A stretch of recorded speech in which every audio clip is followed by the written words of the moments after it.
Very excited. It's Rutgers Day 2024. We've got really great weather today, and College Avenue is packed right now. Honestly, we have probably over, I'd say, 50 different tables. I've had the opportunity to go around and interview different people. Adil, could you tell me, what are you the most excited for today? Honestly, I forgot to even introduce myself. My name is Adil. I'm excited for it all. I got the Rutgers School of Communication Information here, my major, my school here.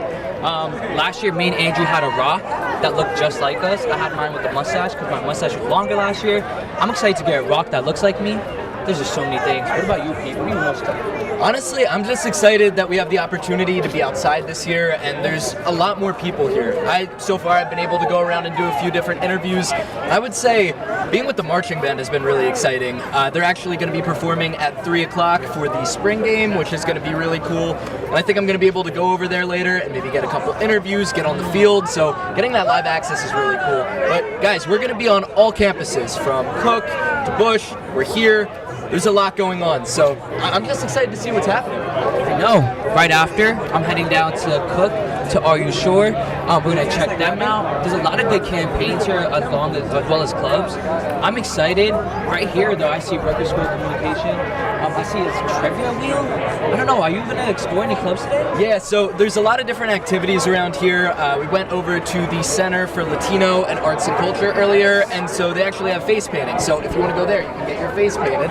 You can go over to, there's a table over there where they're doing human-sized bubbles. So you go there, they got soap and water, and you just make these big bubbles. So there's a lot of different stuff. There's food, there's entertainment, there's activities. The options are honestly endless. So for me, I'm excited for everything. The weather is beautiful too. Yeah. I see Rutgers martial arts. Compared to last year, we were indoors. Yeah, so last year was Adil, if you want to talk about it a little bit, Adil was a host, and so we were stuck inside because it was raining. And what was that experience like? It didn't stop us. We all stayed indoors. Even though we weren't outdoors, we still streamed. We still did the live. We still did the interviews. We still had fun. This is even better though. I'm not gonna lie. The energy, the noise. There's no parking. It is really crowded. There's a lot of traffic, but for good reason. Look at this. This is beautiful. Yeah, if you're planning to go around from campus to campus, definitely expect a little bit of traffic, and also the parking is probably going to be a little bit of a difficult situation. But again, it's a beautiful day. We have our community all here. There's alumni, current students, people who are just visiting the university, and I have to say, it's amazing to see the community come together. And again, last year we weren't able to have this, and this is the first year that our broadcast is able to be what we kind of imagined it being, going outside and having live shots from different campuses, and we just get the whole experience this year, and that's why I'm excited. But we're going to start our live broadcast very, very soon. But for now, let's talk a little bit more, Adil. What do you plan on going and seeing as we go through the day? Yeah. Aside from that rock club. The rock club. Ooh, I want to see the weightlifting club. They normally do something with like pull-ups. Exactly. Yeah. I don't know. I could probably do one pull-up, but I'm gonna try. It's Rutgers Day. The weather is beautiful. They have a martial arts club. I saw they set up a mat over there. Yeah. I might do some martial arts. Get flipped. I personally think one of the coolest parts about Rutgers Day is we all go to such a huge university, and you don't really know about all of the opportunities that are here. And this is kind of an opportunity to go out and see, let's check out this club that I never even heard about, and maybe you'll join it. And that's a great part about the broadcast too, because we kind of can highlight some of these tables, and we can say, hey, how do I get involved? And people can go to their Instagram, they can go to a club meeting, and that's how they can get to be a part of it, Yeah. And what are you most excited about, Pete? What clubs? Also, your experience with Rutgers Day in the past. Is this your first one? So actually, last Rutgers Day, I worked not necessarily alongside you, but we both worked for the same broadcast. I was a reporter, so I was going around. Honestly, I came a little bit to Voorhees Mall, but most of what was going on was over at the Student Center. And over there, it was, again, tables and everything, but people weren't as spread out. A lot of people didn't show up because of the weather. But yeah, I was able to travel around College Avenue, but it was restricted, and it was a lot of fun because we still made it happen, and we had that resilience. We still put on the show. But this year, it's a lot better. This year, we're able to be out here. There's a lot more people, and I think it's a more enjoyable atmosphere. Is there any specific activity that you're looking forward to doing, Adil? Man, so many activities. I need to look around. Are you going to go to the rock club again? Rock club, definitely to get my own rock. But also, we have to remember this is open to the public. Rutgers does this every year. It is not open to only Rutgers students, but for everyone. I see families here. I see children here. I see everyone from all different ages and target groups. And we're just excited. Me and Pete are going to head off right now because we're starting the live stream soon. Any last words, Pete? Yeah, I hope everybody who's watching gets to enjoy their Rutgers Day. Whether you're here in person or whether you're watching on our stream, have a great day and enjoy Rutgers Day. We will see y'all. Rutgers Scarlet Media's team will see y'all soon, and we'll be around. And have a great day, Rutgers.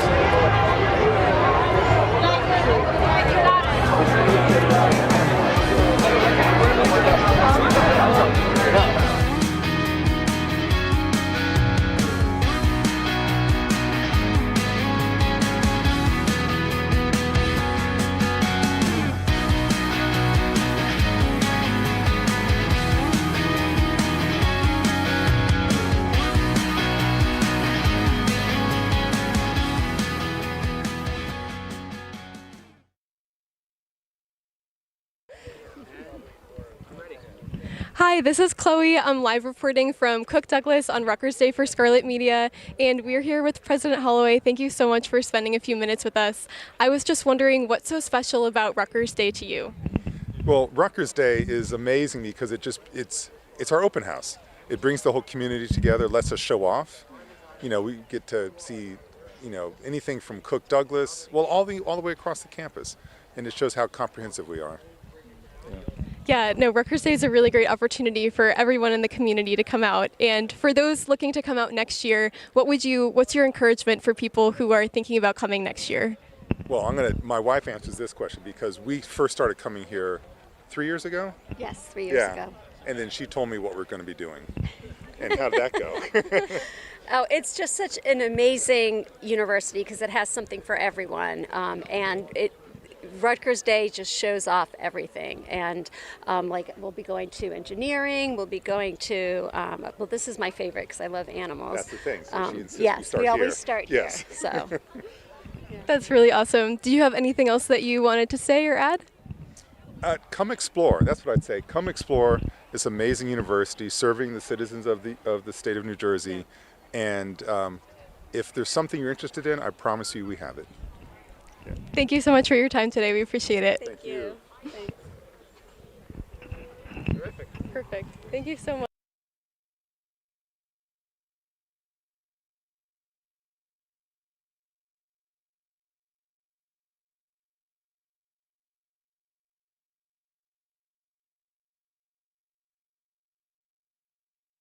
Here at Shai Stadium, and I'm with Todd, the director of bands at Rutgers University. Todd, can you tell me what it's like to be a part of the marching band?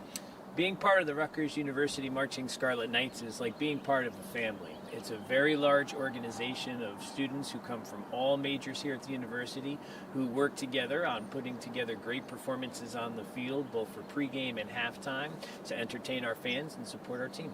That's awesome. And can you tell me how students can get involved with the marching band? Yeah, absolutely. All they need to do is check out rutgersbands.com. We have a link there to sign up. There is no experience necessary. There is no audition process. And if they want to be in the band, we accept them. That's great. And Rutgers Day is coming up, and the marching band is going to be performing. Todd, can you tell me a little bit about the preparation that goes into this? Sure. We draw upon what we do in the fall. Our band rehearses from late August all the way through the end of November, which is football season. And all the training that we do during the fall, we apply to the spring game. We're out of session typically from December until summertime. Julia, can you tell me a little bit about what it means to be in the marching band at Rutgers? Yeah, it's being part of a huge family, a community of support.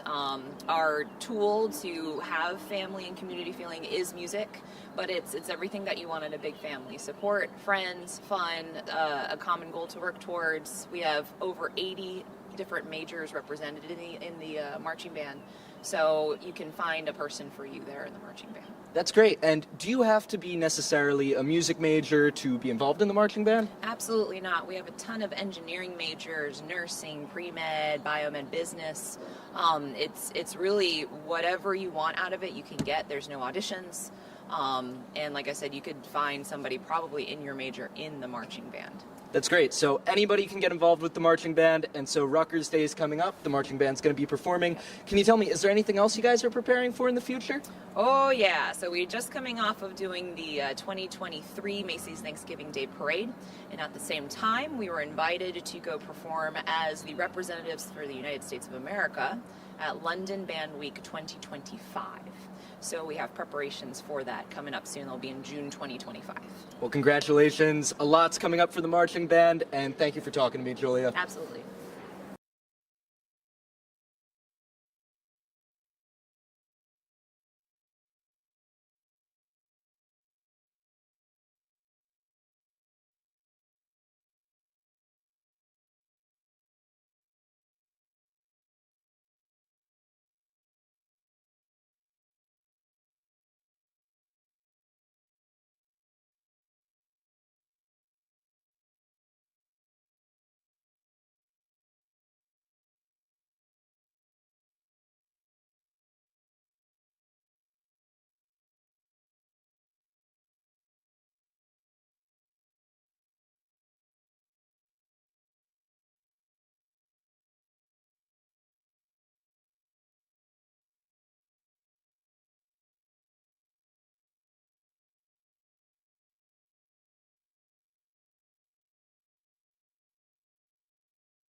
Good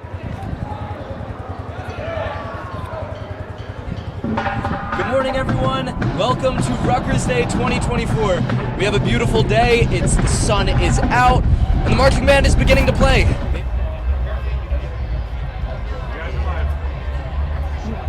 Hi, welcome to Rutgers Day. I'm here with two members of the marching band. We're lucky to have a chance to talk to some of the members. I'm here with... My name is Ashley. I was one of the drumline captains from last season, and I am one of the 2024 drum majors. And I'm Dan Diaz. I serve as a co-baritone section leader and the historian of the Marching Scarlet Knights.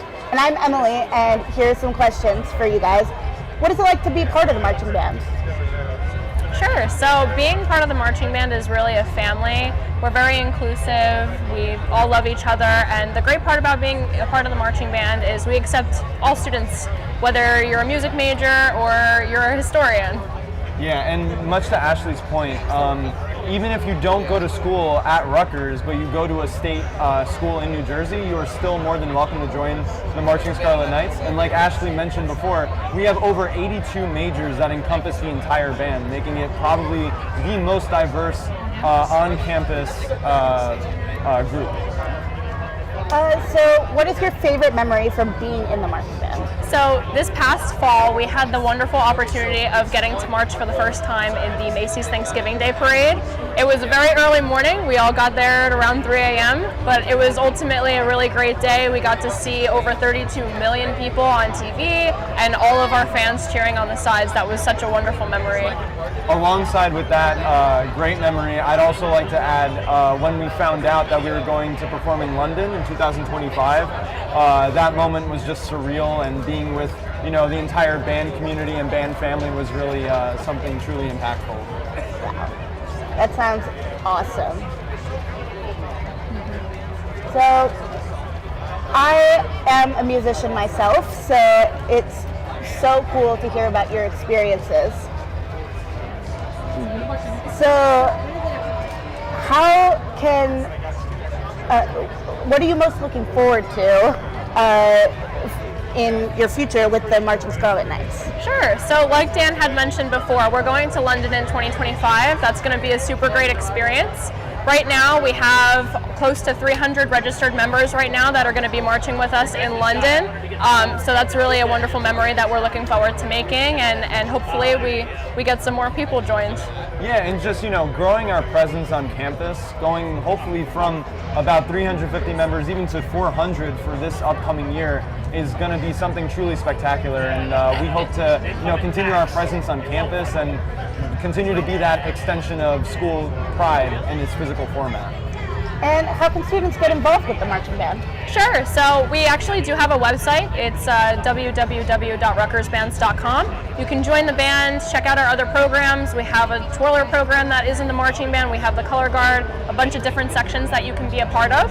Or you can go to our social media. It's at RU Marching Bands. You should find us on Instagram. And then we also have a bunch of section Instagrams as well, so you can keep up with all of the information, our first practices and stuff like that. Yeah, alongside with that, also throughout the year we have High School Band Day, which prospective high school students who want to go to Rutgers or join our band can come and see what it's like. Today is our Scarlet and White game, and we'll be having our prospective members for next year come and play with us and hang out.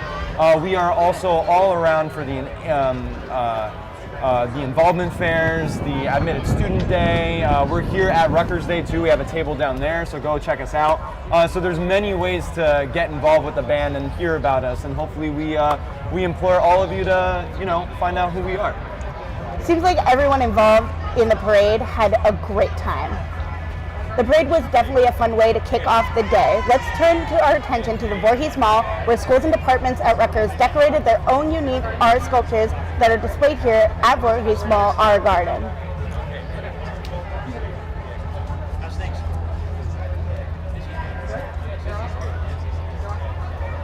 You guys can get it. Oh. Thank you. Yeah, of course.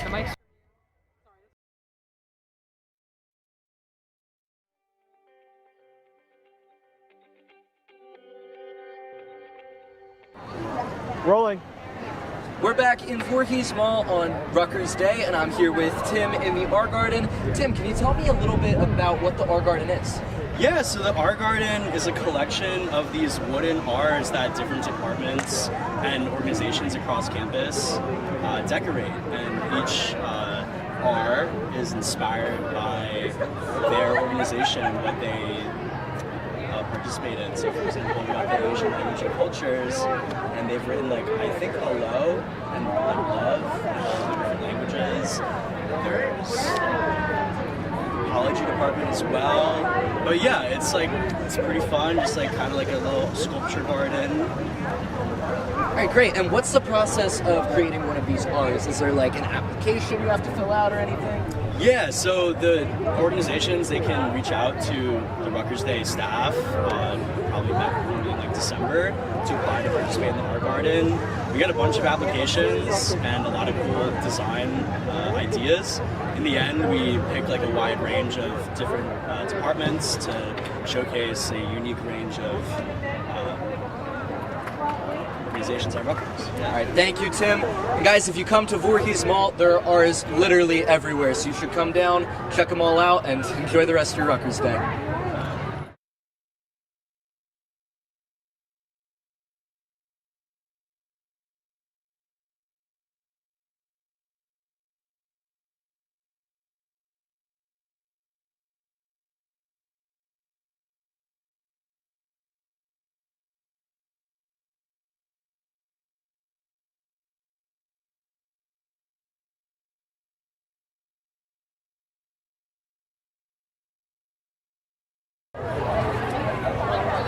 All right, guys, we're back at Voorhees Mall, and I'm here at the Center for Latino Arts and Culture table. Can you tell me a little bit about the table? Yes, so the Center for Latino Arts and Culture is otherwise known as the CLAC, and we are tabling today to showcase our community. For those who may not know, we have about 8,600 Latino students here at Rutgers, so it's now going on like 14% of the population. We also have a thriving student community. We have over 25 student organizations, many of them featured in this area, along with the cultural centers, Center for Social Justice, Education, and the Asian American Cultural Center. So people coming today to Rutgers Day, enjoy your day, and please visit us. We do have some giveaways. We have some face painting for kids. We have a Colombian artist who's doing all the face painting and leading that work, and Cristina Hoyos. And so as part of student affairs, we try to make our students feel at home, and we want to share that experience with you today. That's wonderful, Carlos. And can you tell me a little bit about how students can get involved with the Center for Latino Arts and Culture? Look us up. We are on Facebook, social media, RU CLAC. RU, Rutgers University CLAC, Center for Latino Arts and Culture. And you're going to visit our website, clac.rutgers.edu. Just search your favorite engine. Yes. That's wonderful. So guys, you can come here to the Voorhees Mall. You can visit Carlos. You can visit face painting over here. There's so much to do. And enjoy your Rutgers Day. We're back here at Voorhees Mall at the human-sized bubbles table, and I'm here with Paulo. Paulo, can you tell me a little bit about your organization? So I work with the Center for Social Justice, Education, and LGBT communities here on campus, and we support queer and trans students across Rutgers University. That's great. And can you tell me a little bit about what your organization is about? What are the values that you guys hold? We want to make sure that our queer and trans students on campus feel at home, feel like they have a community, especially in many places where they feel like they do not belong. You can always come home to our center where we have a bunch of programs and a bunch of love and joy for all. That's wonderful. And can you tell me a little bit about what's behind us, these human-sized bubbles? Yeah, so we have our own little recipe of soap and water and a bunch of other things, and you can make these giant human-sized bubbles with our own hands. And how can students that want to get involved with your organization on campus? So you can visit us on 17 Bartlett Street, right by the Panera on College Ave campus, and also on Instagram at RUSJELGBT. All right, great. Thank you, Paulo. Enjoy the rest of your Rutgers Day, and we'll see you later, guys.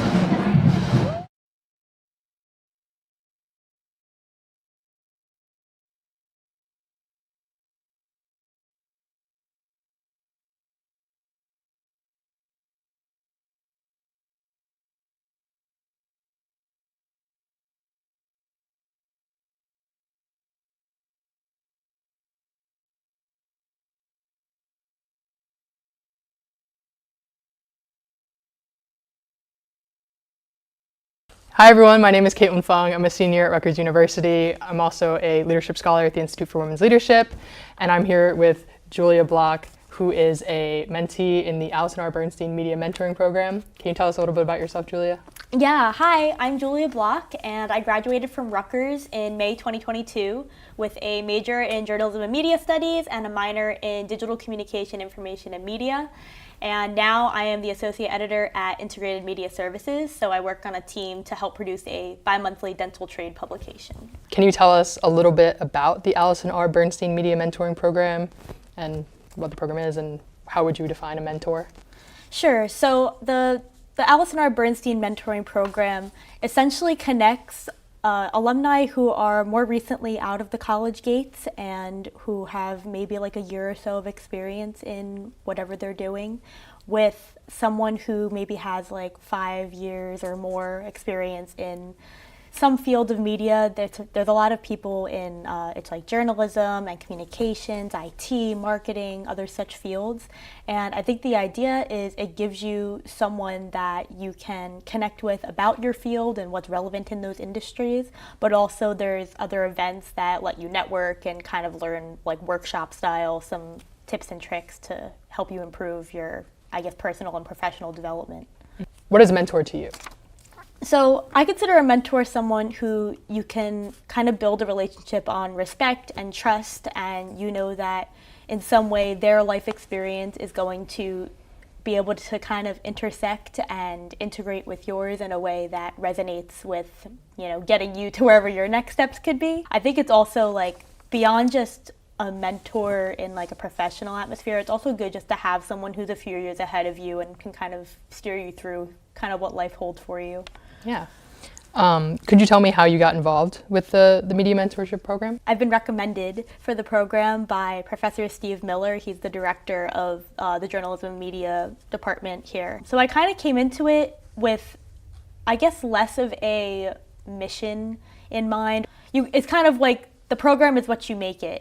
It let you kind of, based on what you wanted to get out of it, you can take as much or as little and kind of shape it into being super personal, super professional. Can you elaborate on what exactly the program has done for you? Yeah, I found that if anything, the program has kind of introduced me to new industries that I could potentially, you know, transfer my skills to. But speaking with my mentor Jasmine, she has tons of industry experience in communications, and she's also worked in marketing, and she has some project management, and all those things were previously things that sparked my interest, but I didn't really recognize that they were something that maybe I really could segue into. And she's just been super inspiring and really like a good guide to kind of like reassure me, like, no, you can really do these things. What kind of topics that you discussed in like one-on-one meetings or even like over text, are there any that stood out to you the most that you gained a lot from? Yeah, I always think to when I was kind of feeling a little bit of pressure because we were in a really busy period during my work, and I felt like I was working really hard and I was doing everything I was supposed to be doing, but I wasn't doing it at the speed that I would have liked. Like I felt like everything was taking me a little bit longer. And I was kind of beating myself up over this, but I had been at my job for less than a year, and she kind of was telling me like it's all okay, and like I left that night feeling better.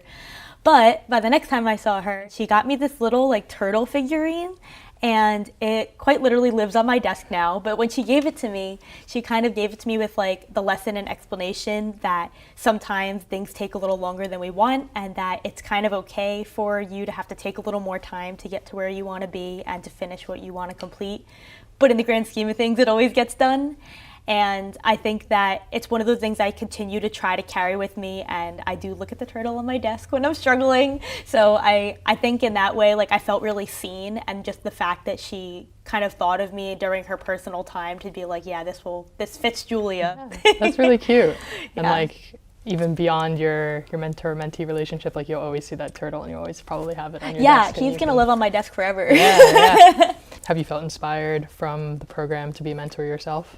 So I think I like the idea of being a mentor myself, but I'm not quite in the mindset that I want to pursue it just yet. Like I feel like I just was a mentee, and I know that my mentor Jasmine, like I said, was a mentee herself. I think I have a lot of learning to do. I want to, you know, see more things and do more things and kind of personally and professionally grow some more before I, you know, share more knowledge with someone else.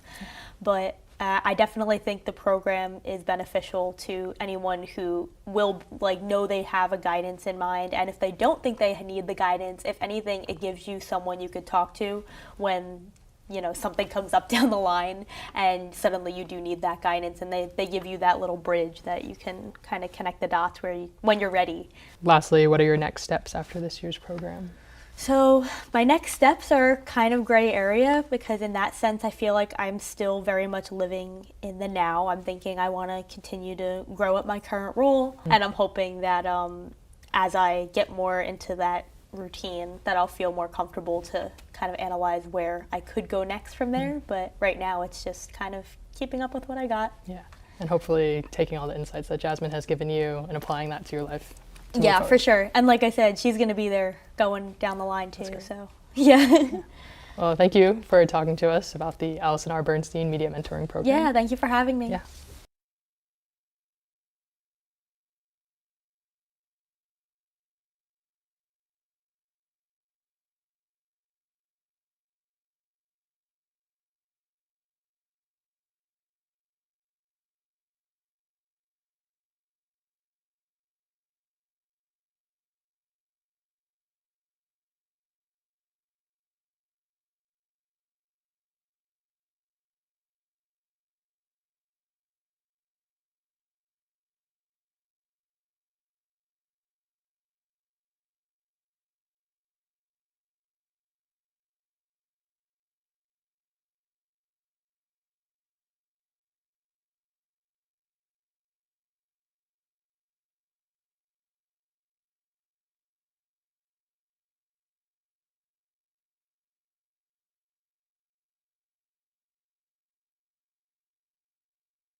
Conceptualize them, discuss them, and for me, I never thought that I'd have the opportunity to work with the Scarlet media team for my project, but that was absolutely amazing, and it was amazing to see what I was able to create with them.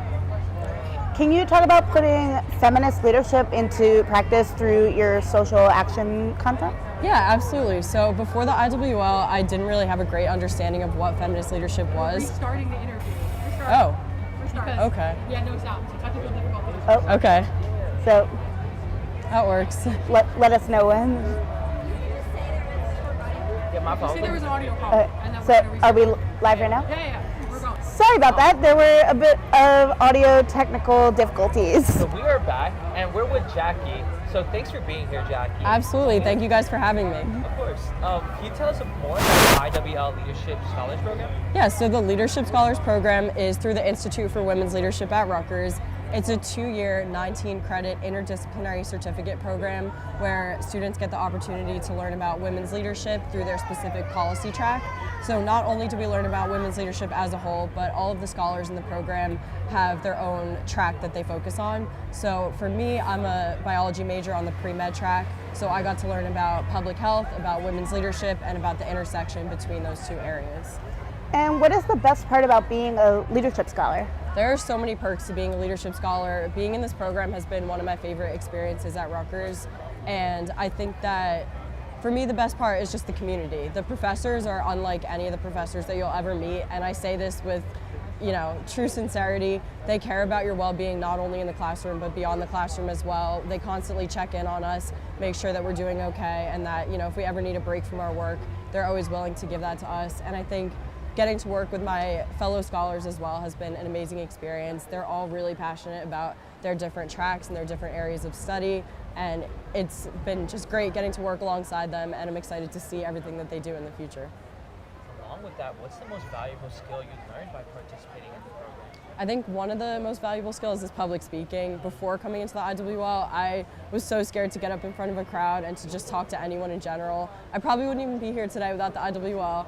But I think, from the moment I walked in there, we were giving speeches about our passions, about women's leadership, about our interests. We were doing budget negotiations, we were pitching our projects, and we were engaging in so many public speaking opportunities. So that's been amazing. Another thing is adaptability. When we were going through our social action projects and conceptualizing them, I think a lot of us didn't really see the full potential of our projects, but for me, getting to work with the Scarlet Media team was a big reroute in my whole project conceptualization, but it's also been the best experience that I've had with that project. And getting to see it in a video format was absolutely wonderful.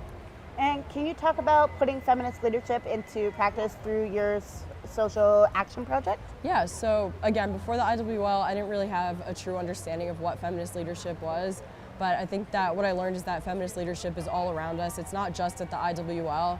Feminist leadership is about lowering that hierarchy between leader and led, and it's about leveling that platform so that everybody can engage in collaborative work towards a shared goal.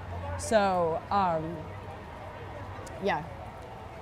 And how will you take what you did in the program into the future? So I forgot to touch on my social action project, but my social action project was about using dance therapy as a non-traditional mental health resource for students here at Rutgers.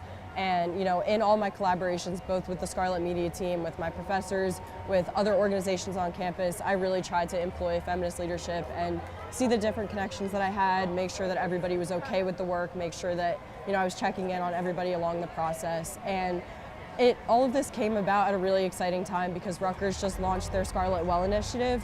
So they are going to be offering grants to different students, about 20 students next fall, focusing on different wellness programs and potential projects that could be here at Rutgers. So I've been collaborating with the Mason Gross School of the Arts and the Center for Youth Social Emotional Wellness, and I'll actually be applying to that grant program with my project from the IWL. So it's been really great getting to see, from the beginning up until now, how far the IWL has taken me, and I am just very grateful that I had the opportunity to be in this program.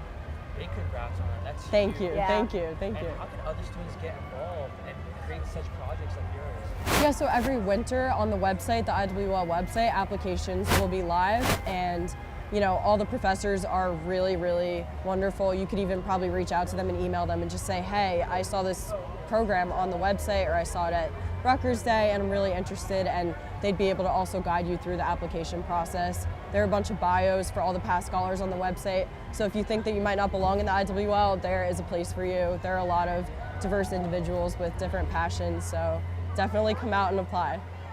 Let's take a look at Jackie's social action project.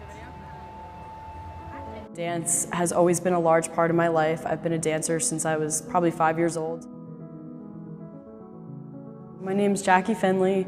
I'm a part of the Institute for Women's Leadership program at Rutgers. I have been a part of the Rutgers Performing Dance Company all 4 years, through COVID, through pretty much everything. My project was really inspired by my friend who passed away last year, and I firsthand saw her struggle with trying to find different resources on campus here at Rutgers. Seeing her struggling to find these resources that were really meaningful and that were, impactful in more than a quick conversation, that's what inspired me. She was a dancer herself too, so it meant a lot to me to tie that together and to have her legacy live on through this project that I'm creating. I learned about the benefits of dance therapy on my own throughout my experiences in dance when I was in high school. I was able to take improv classes when I was younger. I'd walk in there, I'd be having a really bad day, I'd be feeling upset, I'd be feeling down, and I was just able to let it all go in that 1 hour of time, whether it was short term, whether it was long term, but I think all the time I would always go back to improv dance. Improv really always stuck with me. It was so just gratifying to see everybody in the room, see the different ways that they were moving, see how they really made this experience their own, and see the ways that they benefited from it. I don't think a lot of people realize that, like you hold anger in your jaw, or you hold sadness in your hips. People say, like, if you can talk, you can sing. If you can walk, you can dance. You could really be, anybody that just stepped in here and just by moving and just stretching and being among other people, you felt community. And I think there was a sense of, just release. Today, moving with everyone here and seeing the support and the energy that everyone had, it demonstrates that there is a place for something like this at Rutgers, and not everybody, when they have an issue or a problem or something they need to work through, is able to go and talk to a therapist. I think dance therapy has the potential to, help anyone get through whatever they're feeling, whether it be short term, whether it be long term. I think this could be a program that could fit into the larger structure of maybe a high school, maybe a college. I think it has far-reaching impacts beyond just the space that I've created through these 2 workshops. And I think it was really meaningful that people personally came up to me. I had people show up who didn't even sign up, but I think that was the point, was to get, a group of people together to establish this community of individuals at Rutgers and to really have a meaningful experience just in this small space that we've created here. Jackie seemed like she had an amazing experience being an IWL Leadership Scholar. It's great. Technical difficulties. It was great to see it. It was really great to see it. All the opportunities the university has to offer are so great. Speaking of that, we are so lucky to have our own art museum here at the Zimmerli. For free, I love this Zimmerli. Our correspondent Pete spoke to the assistant curator of education and outreach at the Zimmerli to see what the museum has to offer on this Rutgers Day. Let's check it out.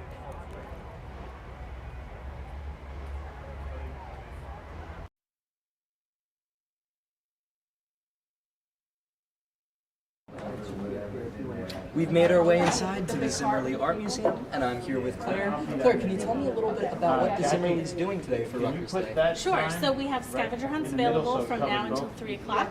It's an emoji scavenger hunt, so you can match up the works on view to the emojis on the paper, and then you get a prize. We also have a make-your-own plaster sculpture available until 3 o'clock, and that's inspired by our George Siegel exhibition on view downstairs. That's great. And can you tell me a little bit about how students can access the Zimmerli on a regular day, not just on Rutgers Day? Yeah, so we're free to everybody all the time, including Rutgers students, and we're open from noon to 5 on Saturdays and Sundays, and we're also open from 11 to 6 or 11 to 8 on Wednesday, Thursday, and Friday. That's great. And do you have to pay anything for admission? Nope, it's free all the time, but as a special bonus for students this upcoming month, on Tuesday, we're having a study break. So even though we're normally closed to the public, this Tuesday we're open for students to come and study from noon to 5, and we'll have activities and snacks. And then this coming Thursday is our last Spark Night of the season. We're focusing on Asian American, Pacific Islander, and Desi Heritage Month. So that goes from 4:30 to 8 p.m. on Thursday. So we hope to see you all there. Thank you, Claire. That sounds great. And as you can tell, there are a lot of opportunities here at the Zimmerli Museum. You should come check it out here on Rutgers Day or any other day. That sounds like a great time. I wish I got to do the scavenger hunt. Me too. That's not fair. And the art workshop sounds great too. Let's turn to the Eagleton Institute, where students study American politics. Hey guys, I'm back and we're with Eagleton now. I am with Rosie Connolly. And what is your role at Eagleton? So I'm an Are You Ready intern at the Center for Youth Political Participation, and essentially what I do is host civic fairs and youth leadership conferences for high schoolers in local area schools that are either underserved or don't have access to proper civics education. Awesome. So what is Eagleton? Can you just give us a little explanation? Yeah, so it's basically the Center for Politics at Rutgers University. So it's basically all things practice and process of politics. So there's a lot of different centers here. We have Center on the American Governor, Center on American Women in Politics, and we also have the Center for Youth Political Participation. So if you're interested in politics, interested in political science, policy, this is a great way to start.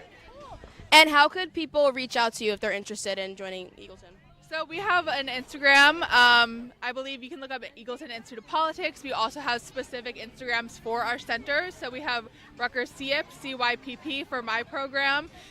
Basically through Instagram, we also have valuable websites. If you look up Eagleton Institute of Politics, and then you can find the different centers from there, and then there are ways to connect on there. Great. And so what would you say your favorite part is about being involved with Eagleton? I love Eagleton because it really allows you to get in depth into politics. A lot of times you're just consuming news, you aren't really allowed to practice it, consume it in a way that really sparks your imagination, gets you thinking about the actual system and process of politics. So I've taken a few classes at Eagleton and the classes are absolutely great. There are lots of amazing speakers that often come in and are able to talk to you about actually practicing politics. So it's really the practice that makes Eagleton stand out to me and makes it such a valuable institute at Rutgers. Great. So is this your first Rutgers Day, or have you worked at Rutgers Day before? This is my first Rutgers Day working. I came when I was younger and walked around like the rest of the kids, but this is my first Rutgers Day working. Cool. Would you say you have a favorite part about Rutgers Day so far? I know it's still kind of early in the day, but I love Rutgers Day. I think honestly seeing people win the prizes is a great opportunity. They get so excited when they get a question right. We have a trivia wheel, so come play that. And also the food is so good as well. Awesome. Well, thank you so much. Eagleton is on Cook Dug today too. Their tent is right over here if you guys want to check it out. All right, thank you. Thank you. Wow, it's so wild to see so much important work coming out of the Eagleton Institute of Politics. It's great that Eagleton has amazing student opportunities like campaign and leadership training and research. If you like movies, you'll want to stick around for this next segment. Let's see what's going on at the Rutgers Cinema on the Livingston campus. Coming live from Cook Dug, we are currently at the Rutgers Cinema booth. Hi, can you tell me your name and what you're representing here? Sure. Hi, my name is Ponthi, and I'm representing Rutgers Cinema. We are a student-run cinema on Livingston campus. We have the lowest ticket prices in the entire state, and we are open to the public. So if you have a student ID to any college at all, or any high school, middle school, elementary school, you get a discount on our tickets. And we play all of the hottest movies that are up. And I feel like Rutgers Cinema is such a quintessential Rutgers destination. I feel like everyone goes there and they all have these great memories. I know I do. What is your favorite memory at Rutgers Cinema? My favorite Rutgers Cinema memory is probably all the people I meet there. It's a very hot spot, especially on weekends. So I just love interacting with the guests and even all the people that work there. It's just a really fun place to be. And I have to say, the one thing I really like, or two things, is the matinee prices. I one time saw a movie for like $5 there. Yeah. And there's also, you have the special popcorn buckets, right? We do. So when we have big movies coming out, like the Taylor Swift movie or Aquaman, we have specialized buckets, and they're not extra. They're just however much our normal buckets cost. And then you don't have a Taylor Swift bucket that I can have right now, do you? Unfortunately, no, but if you do swing by, I'm sure we could give you one. Okay, is there anything I can do? Are there any activities I can do here? Absolutely. So if you spin the wheel, you can win a free movie ticket, free popcorn, free posters. So if you want, we can give you a chance to spin the wheel. Okay. Let's get that free movie ticket. Let's go.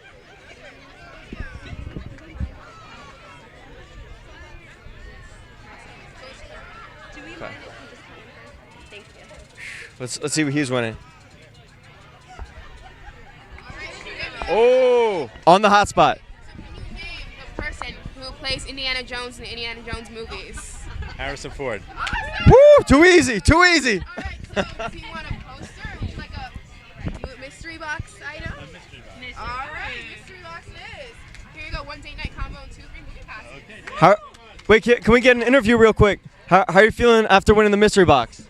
Oh, this is awesome. This is great. And can you show the camera what you won? Yep. There you go. A date night combo. Too easy. Too easy. All right, thank you very much.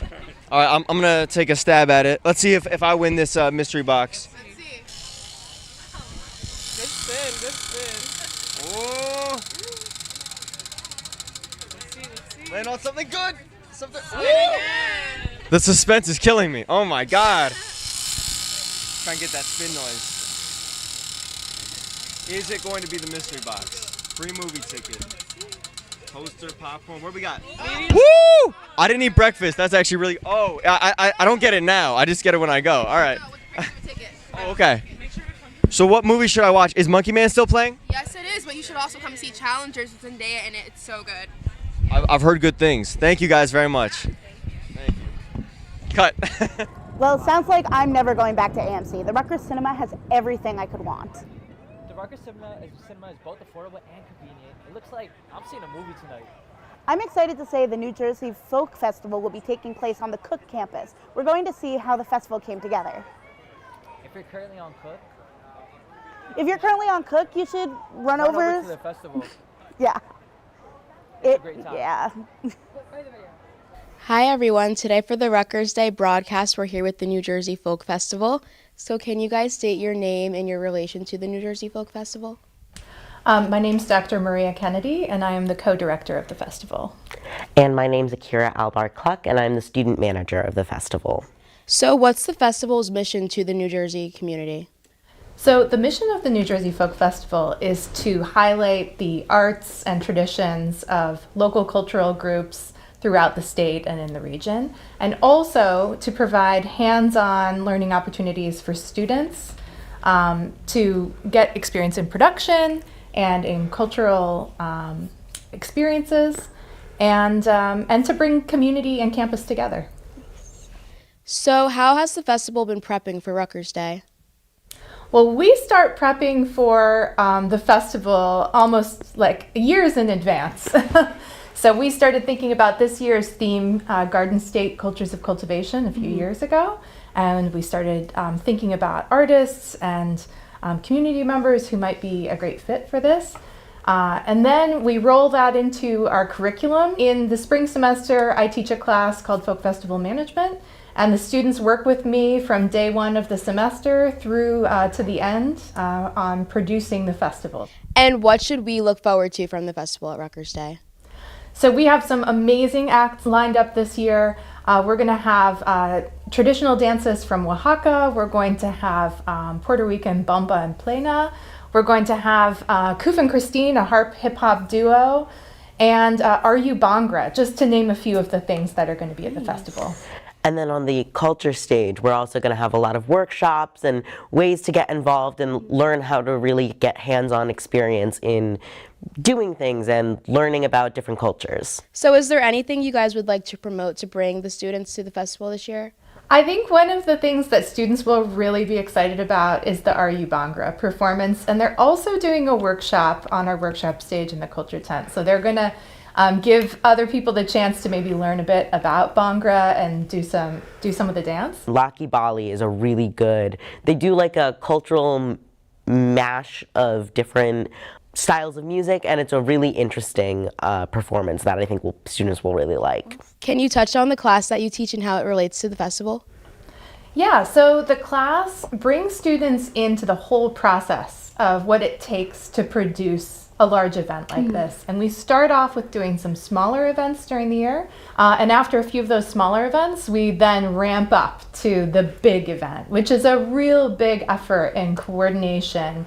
And that gives students the chance to see how you really have to work together. And you have to think big picture, not just about each individual act, but how you're going to make them all happen together in this like Mondo event. I think also it really gives the students the opportunity to learn how to produce a large-scale event. So you do things like handle permits, you do things like handle social media, which is a great opportunity for people who are looking to go into those fields, and you learn hands-on skills that is really valued in the workplace, which has been like really great for a lot of the former students' careers. Yeah, we've had students go on to work at other event production companies. Their employers are really impressed with what kinds of experiences they've already had at a professional level on the festival's team. So how would you say the class facilitates some of your career goals? There's a lot of different roles that you take on, which is really interesting. So I handle social media, but I also handle planning some of the crafts and planning, like, how do we engage the public in all of these different things. Being able to go to an employer and say, I have this experience. I've handled public relations. I've handled craft. I've handled education. It makes me stand out, especially as someone who's kind of new to the workforce. It says, I have professional experience in this field going in. I'd also like to say, too, that this is a real world event. This isn't a practice. I always tell the students at the beginning of the semester, we are producing an event that thousands of people are going to come to, and you are the people who are going to make it happen. So where will you guys be located during Rutgers Day, and what time can people find you? So we're actually moving to a new location this year. We're now going to be on the Passion Puddle right in the heart of Ag Field Day, and we're really excited about our new location. We'll have lots of signage around to help direct people to where we are, but we're really looking forward to being in this new spot. Well, thank you guys for coming and talking to us, and the Folk Festival will be on Cook Doug for anyone interested during Rutgers Day.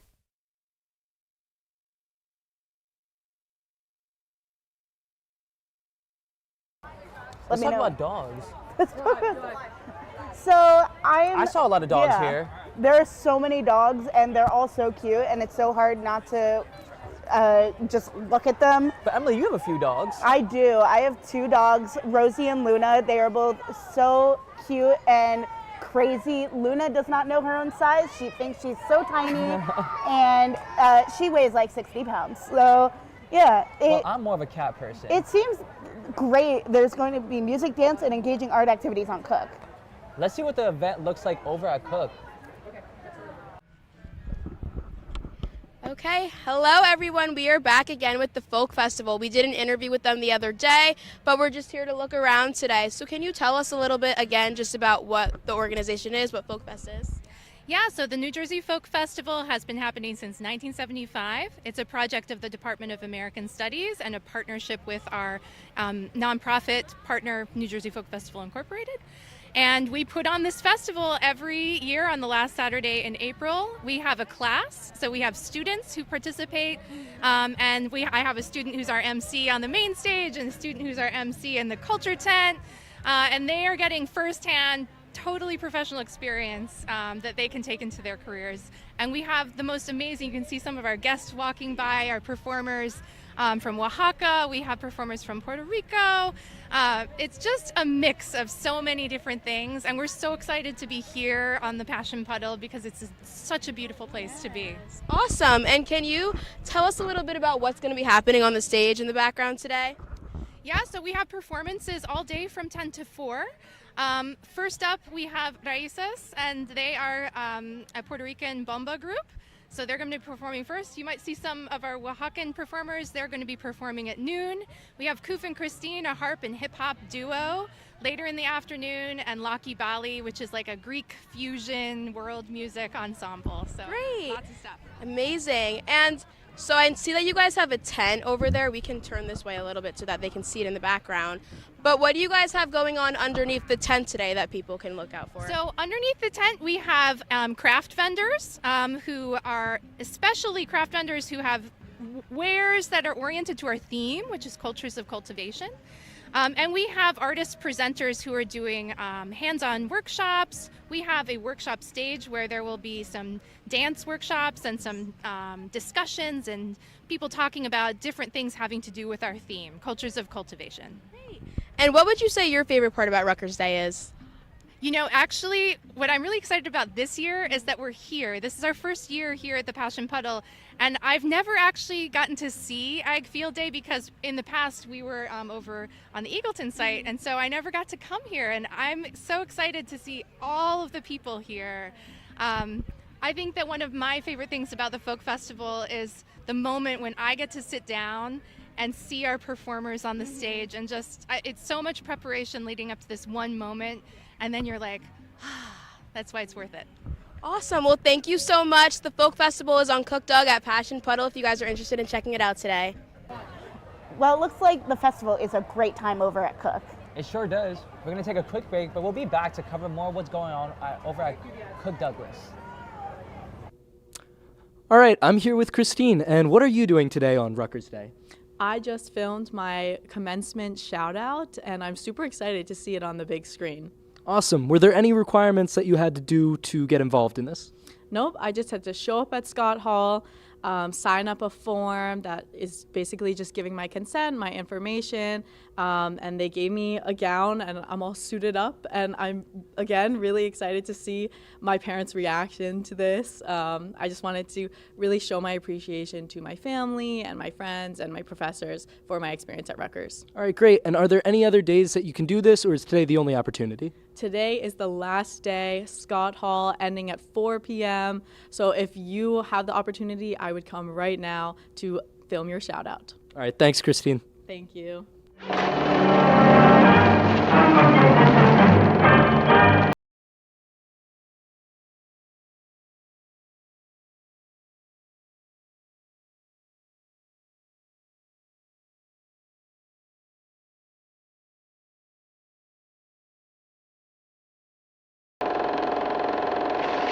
Hi, my name is Kelly Combat, and I'm a leadership coaching graduate. My career began about 20 years ago when I started in broadcasting as an on-air personality, and about 7 years ago, I started my own coaching practice. So I thought that it was a perfect thing to do by going to Rutgers LCOP program and then becoming ICF certified, and then even doubling down on that even further by becoming professionally certified as a PCC coach. The leadership coaching course at Rutgers really opened doors for me. It got me to open my mind for better listening, better networking.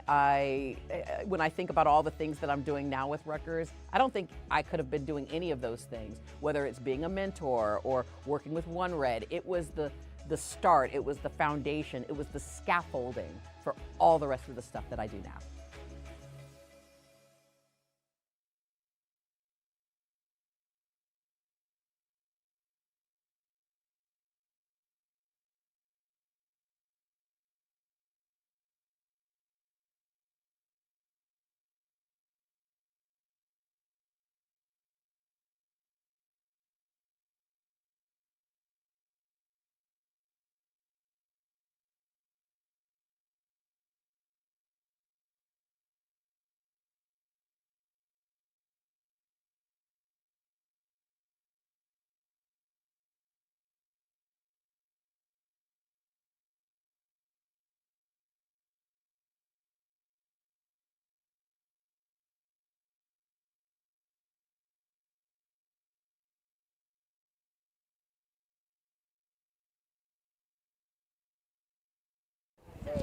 Hi, this is Chloe. We're back on Cook Doug showing you around what's available here, and I'm here with 90.3 The Core. Thank you guys so much for being here. If you could tell me just how would you describe The Core in your own words? The Core is a collective station of a bunch of diverse students, diverse music tastes. Our tagline is many voices, one station, and I think that represents us pretty well. And do you guys have like a favorite memory or like a highlight of being involved with The Core so far? Yeah, I am the new events coordinator, and pretty much all the events I have been to have been really incredible. We had Core Fest earlier this year in March, which is our biggest one yet. It is our music festival. We had 4 different artists, Tula Vera, Lightheaded, Goalie Fight, and our headliner was Frankie Cosmos, which everyone really, really liked this year. So that was very fun. Yeah, I heard a lot about that. That event seemed really cool. So we're at Rutgers Day. How has the day been like for you guys so far? Have you been busy at this table over here on Cook Doug? What's it been like? I've seen a lot of dogs here today, so I've kind of been busy looking at every single one that I possibly can. And I've also been meeting a lot of new people and talking about their music interests, so it's been really fun so far. It's been a lot of fun seeing all the kids that don't know what a CD is. We have free CDs to give away and a little activity. Take a song, leave a song, because we're all about sharing music, and yeah. Awesome. So how can students get more involved with The Core if they're interested? Well, you can always visit our website, thecore.fm. You can listen to the music live as it's airing. You can find all of our staff email, You can look at the schedule for everyone's show and find show info there so you can see what kind of music everyone plays and a little bit about the DJs. We always post concert reviews sometimes, album reviews, all good stuff. Definitely the best place to reach us. Thank you guys so much for your time. We appreciate it. Thank you so much. Is that good? All right, when I'm driving around, I'm not listening to Spotify anymore. The core has everything I need. Definitely. It's cool to see Rutgers and Piscataway high school students collaborate on a radio station. Well, if you like animals, you'll be really excited for our next few segments. Up next, we're going to see what's happening at the animal shows. Hi, this is Chloe. We're back on Cook Doug showing you what's going on at Rutgers Day. And right now, can you tell us a little bit about what's going on here? We are here at the sheep showing competition, and this is like the final round. My sheep Madeline is in the final with my partner Sarah.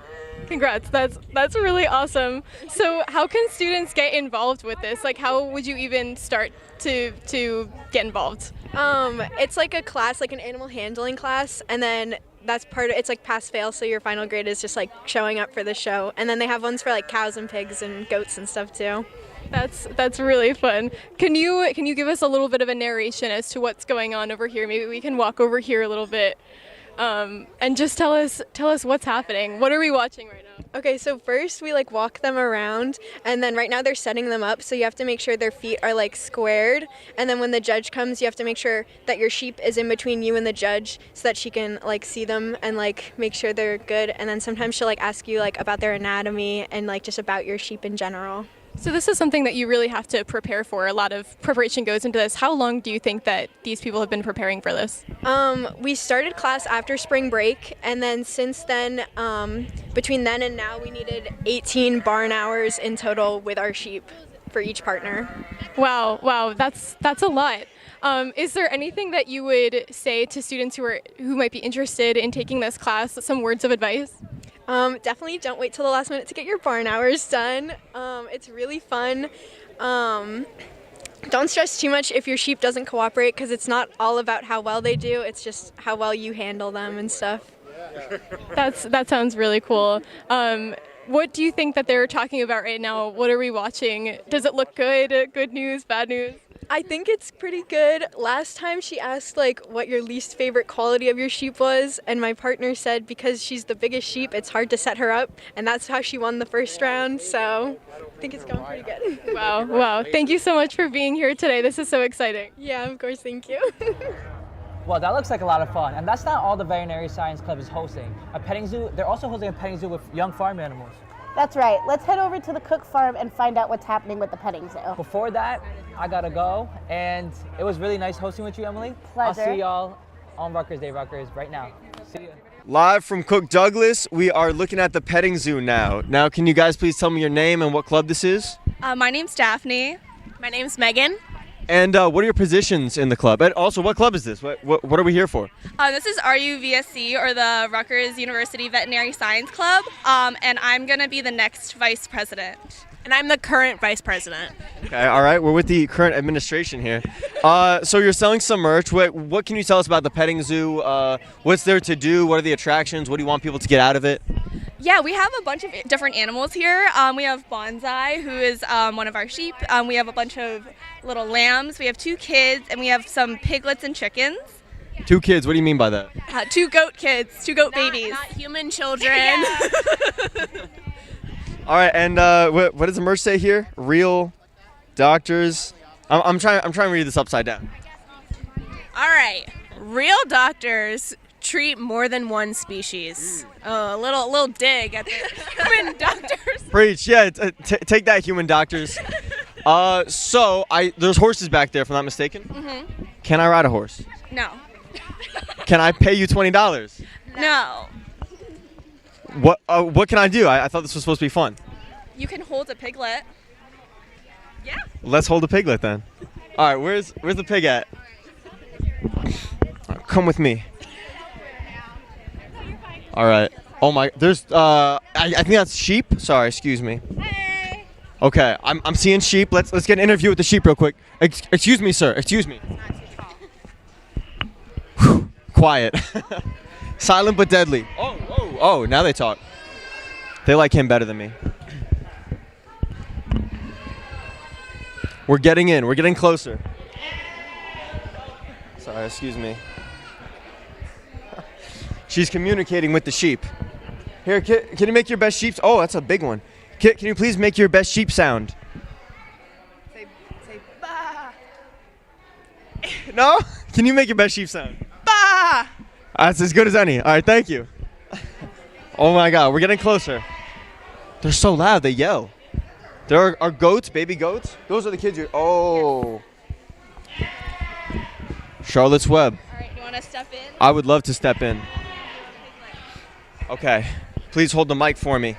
All right. Well, I need to hold a piglet, so. Oh, you're holding the piglet. No, okay. I'm gonna pass you the piglet. Oh, okay. Wow. This is my first time. I used to have a pig collection when I was little. I was obsessed. Sit in the haven? I would love to sit in the haven. Oh. Wow. Trade off? Yeah, trade off. All right. Whoa, buddy.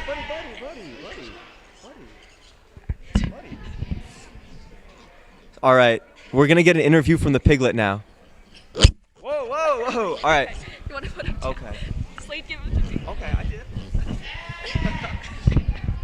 Incredible. Thank you so much. This was a wonderful Rutgers Day activity. Make sure to support the. RUVSC.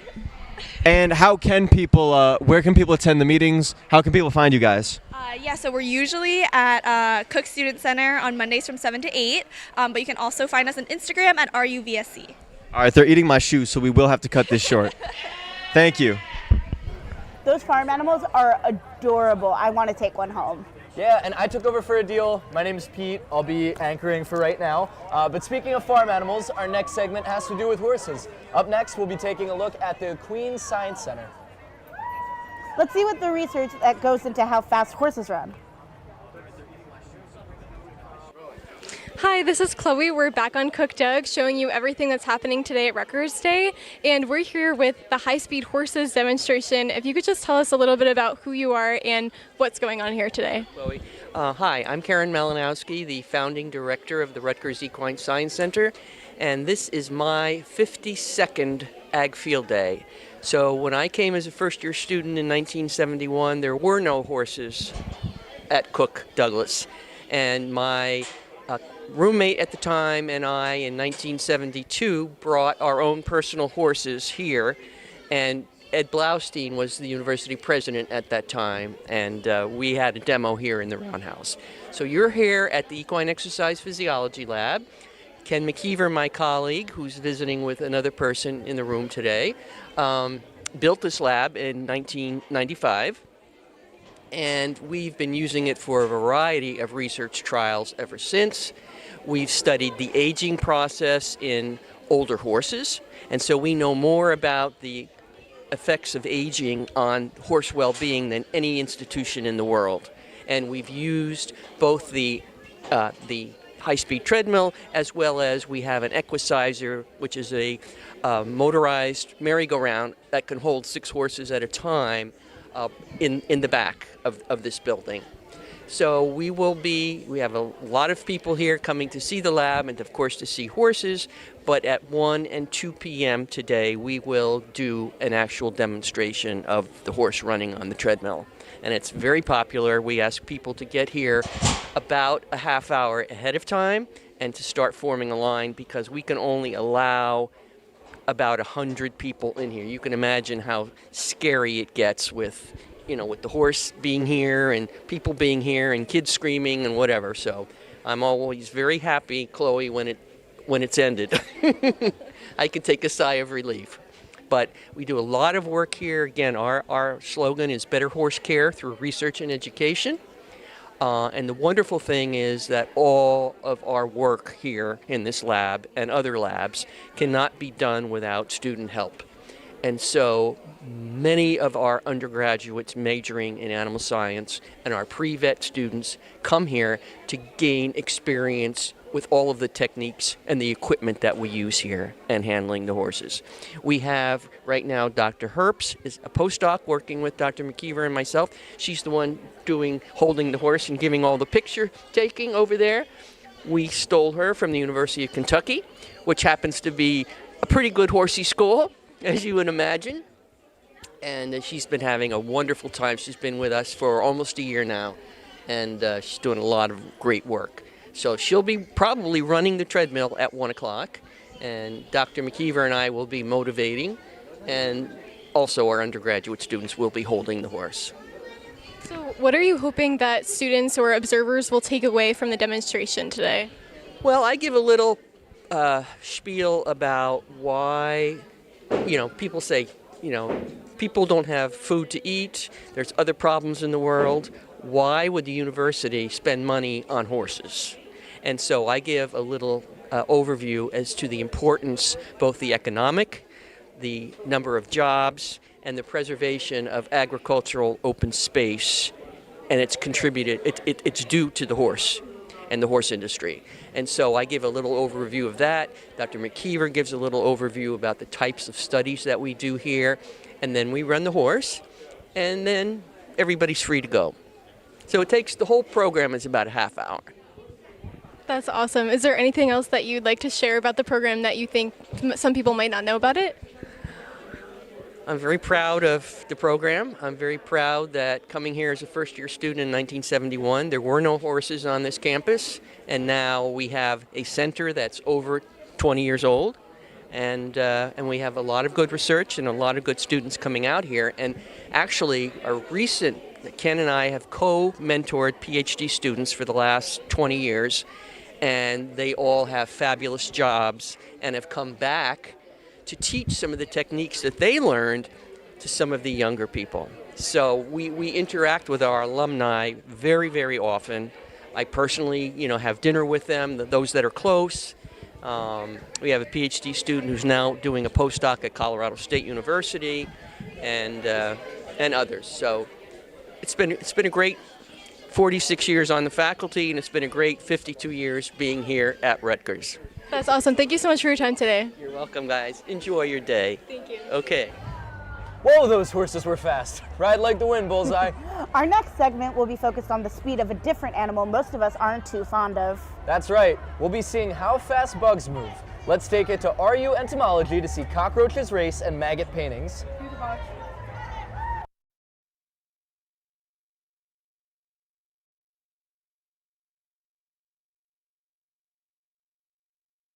Coming live from Cook Doug, we are at the Bugs exhibit. How are you feeling right now? I see you got a friend with you. I'm feeling great. This one is a bit large and slightly spikier than the other one, so it does pinch a bit. Oh, I caught it. He's on the run. He's on the run. She. Oh, she's on the run. My bad. So see these two bumps right here? Yeah. That denotes that she's a female. Oh, wait, which two bumps? Right here on the pronotum. Oh, does a man have one bump, no bumps? They have no bumps. Oh, okay. Well, theirs are less pronounced. Wow. All right. This one's really fast. I like it. Wonderful. Excuse me. So, what organization is this for? We're the entomology department. Specifically, most of us here are from the graduate entomology student association. Okay. Yeah. And I'm seeing there's a lot of bugs here. This says cockroach races. Yeah, you want to race? I would love to. Where's the Usain Bolt of cockroaches? Well, you gotta choose it out. So okay. Let's go. Whoa, sorry about that. Sorry. All right, let's pick out the fastest cockroach. And I heard these are hissing cockroaches. They're hissing. Yes. Let's see if they have anything to say today. Nope. Excuse me, how are you feeling today? And this is a female cockroach because it has two bumps on the head. Are you an entomologist? I might know a thing or two. Oh, wow. You should join the major. I might have to. And now, I have a question. I've been wondering, is it true cockroaches live forever? 5 years. What? These guys live 5 years. I thought you can't kill them. Well, there's old age. These are not pest cockroaches. They live in the jungle, so they're very delicate, and they die after about 5 years. All right. These cockroaches are soft. You can kill them. I won't, but I could. Just know. Yeah, just know, never forget. All right, let's see how fast she is. Okay, let's put him down. Wait, first, who do we lay our bets on? Because we have to race. We can't just race one of them. That's true. All right, how are we feeling? I'm gonna put my bet's on her. I feel like she's bigger. She can go faster. Okay. Let's see. What are you guys thinking? I agree. Yeah. Okay, all right. This guy will start out strong and get tired. Well, there we go. Let's start. We got it upside down. He's not even in it. He doesn't want to race. Go. He's upside down.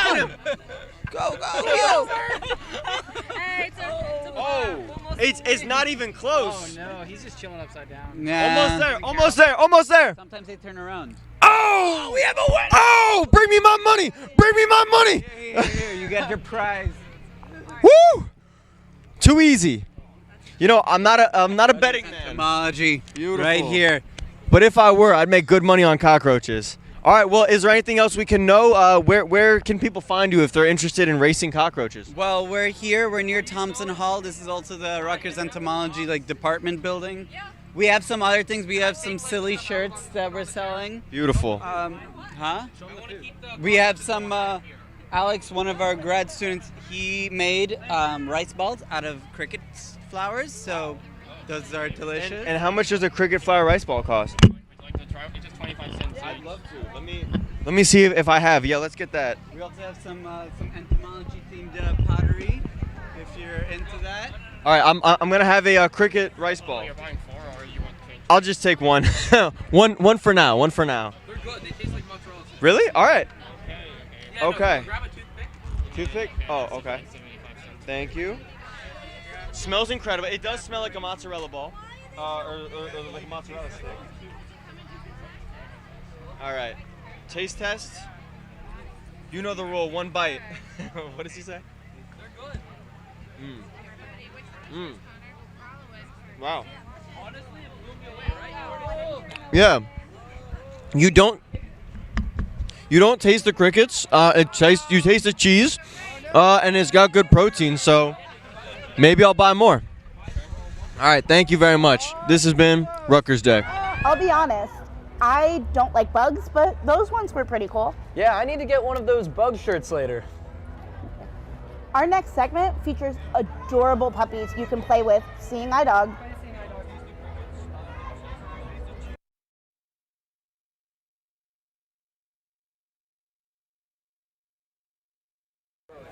This is Chloe. We're back on Cook Doug showing you everything that's happening around today at Rutgers Day. So right here we have CJ and Audrey. Could you guys tell me a little bit about what you're doing here and how Rutgers Day has been for you so far?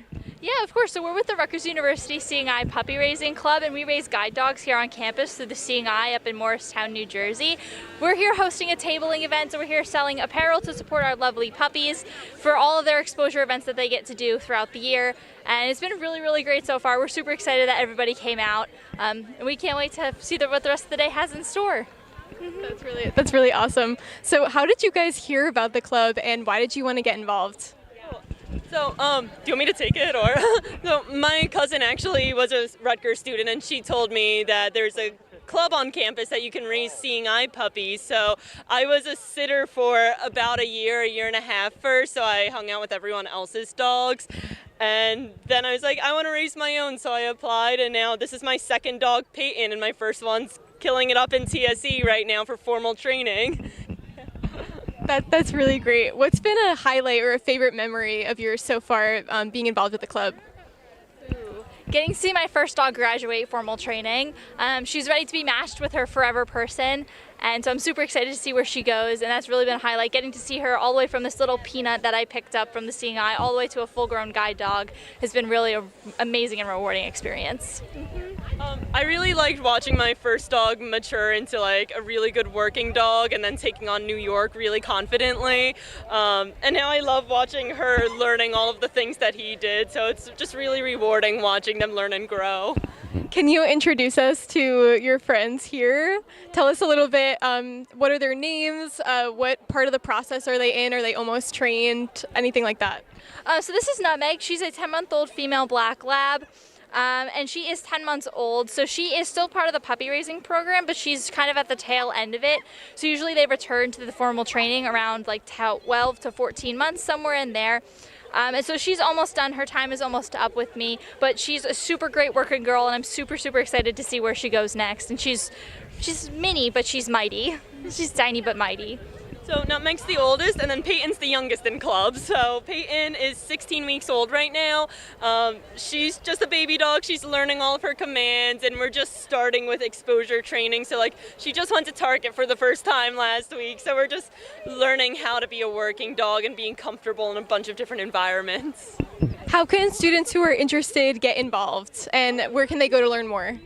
Yeah, so we have 3 tiers of memberships. You can either be a general member, a sitter, or a raiser. So any undergraduate Rutgers student here at Rutgers University can be a general member of our club. All you have to do is go on our Get Involved page, our Instagram.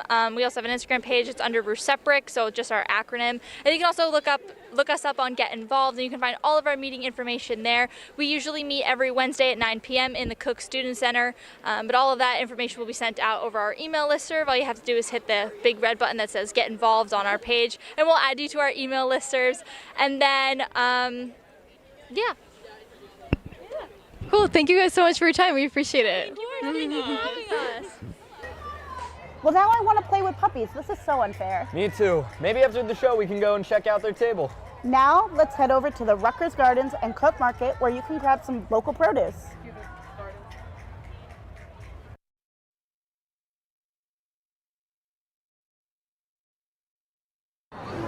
Rolling. We're back in Voorhees Mall on Rutgers Day, and I'm here with Tim in the art garden. Tim, can you tell me a little bit about what the art garden is? Yeah, so the art garden is a collection of these wooden R's that different departments and organizations across campus decorate, and each R is inspired by their organization, what they participate in. So for example, we got the Asian language and cultures, and they've written like, I think hello and like love in all different languages. There's ecology department as well.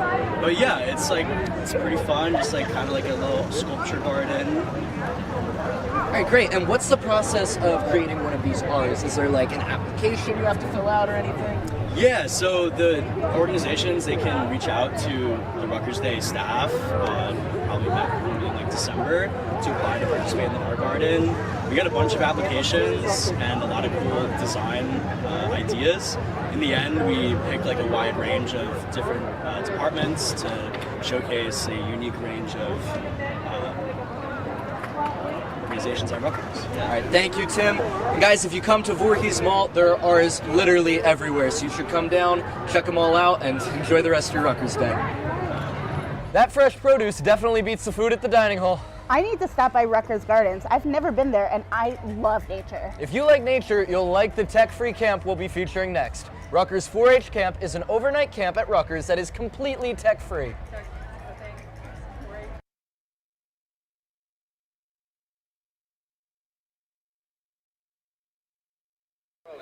Hi everyone, this is Chloe. We're back again on Cook Jug, and here we're with the 4-H camp. So if you could just tell us a little bit about what the camp is and maybe some information that people might not know about it. Yeah, so we have 2 branches. So we have our overnight program that we've been running. We're coming up on our 75th anniversary this next summer for that program. And then last summer was our pilot year for our new day camp that's at Rutgers Gardens. So our day camp is for ages 6 to 14, and our overnight we run for ages 8 to 16 up about 2 hours north in Stoke State Forest. What are some experiences that campers seem to really love when they come to the camp? Yeah, I think one thing that really sets our program apart at overnight, and then one of the biggest things we brought to our day camp program as well, is the community building and friendships that campers are able to make in the program. We really emphasize building the social and emotional learning in addition to our outdoor education and outreach there. So we're here at Rutgers Day. What's been a highlight of the day for you so far? I think probably seeing how many campers from last summer have come up and wanted to say hi and share memories, and even just now people who from the overnight program have been saying they went in the 70s and want to share all their memories then, and how cool it is to see that we're still able to create these lasting memories for campers every year. So where can anyone who's interested find out more information or possibly register for the camp? Yes, so we have a website online. If you look up the New Jersey State 4-H Camp, you should be able to be brought to a website with both our overnight camp and our information on our day camp program. Awesome. Thank you so much for your time. Thank you. Well, that made up my mind. I'm going on a phone detox. That doesn't sound like a bad idea. You know what else isn't a bad idea? Becoming a lifelong learner. That's right. Here at Rutgers University, you can become a lifelong learner at OLLI-RU. Here's some more information on that.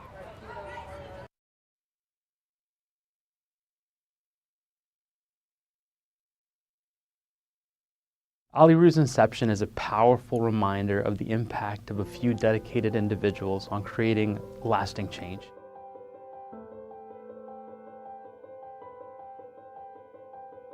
In the early 1990s, the program was born out of recognizing that older adults sought more than passive engagement with education. People got together because of their affinity, their desire to have some courses that were short courses but academic enrichment. And it was I think the persistence of this group that enabled it to grow and gain popularity, and eventually they morphed into the Ollie program that we know today. It started in 1993 with just 4 classes and about 90 students. Later, it was about 96, 97 that the program was actually brought into the Division of Continuing Studies. The real significant watershed moment, though, for this group was when they received funding from the Bernard Osher Foundation. And that's when our membership really exploded. So Bernard Osher is this philanthropist, has this foundation, and he was very interested in supporting lifelong learning, especially through older adults participating in college classes. He wanted a special program for these older adults. In order to qualify for the second endowment, we had to already have 1,000 members, and then we just blew up. We were now on a roll. The program was growing. It was getting some support from Rutgers. The program's evolution from a few courses in a rented space to a comprehensive educational initiative serving at its height 2,000 learners exemplifies the potential of lifelong learning programs to adapt and flourish over time. This is a group that's doing it for love of learning, and it enriches the university. It undergirds our mission of lifelong learning. This is a group of advocates that we really want. Ollie Roo is a team effort.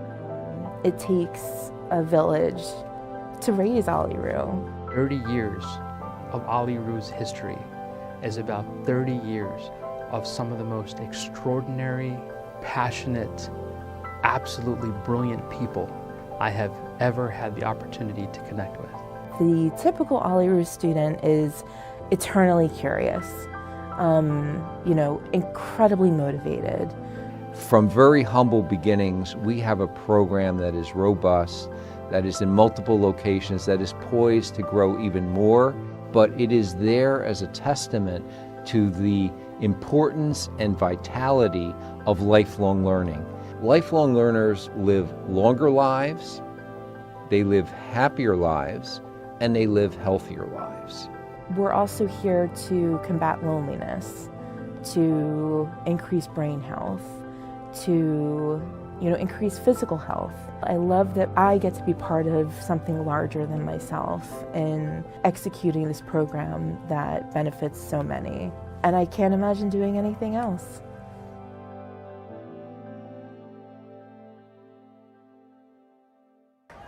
You're never too old to learn. Maybe I'll join some Ollie Roo classes when I'm older. Let's see what's going on over at the Ollie Roo booth. Okay. Explain what Ollie Roo is, and then how. So we're gonna. Ollie Roo. Okay.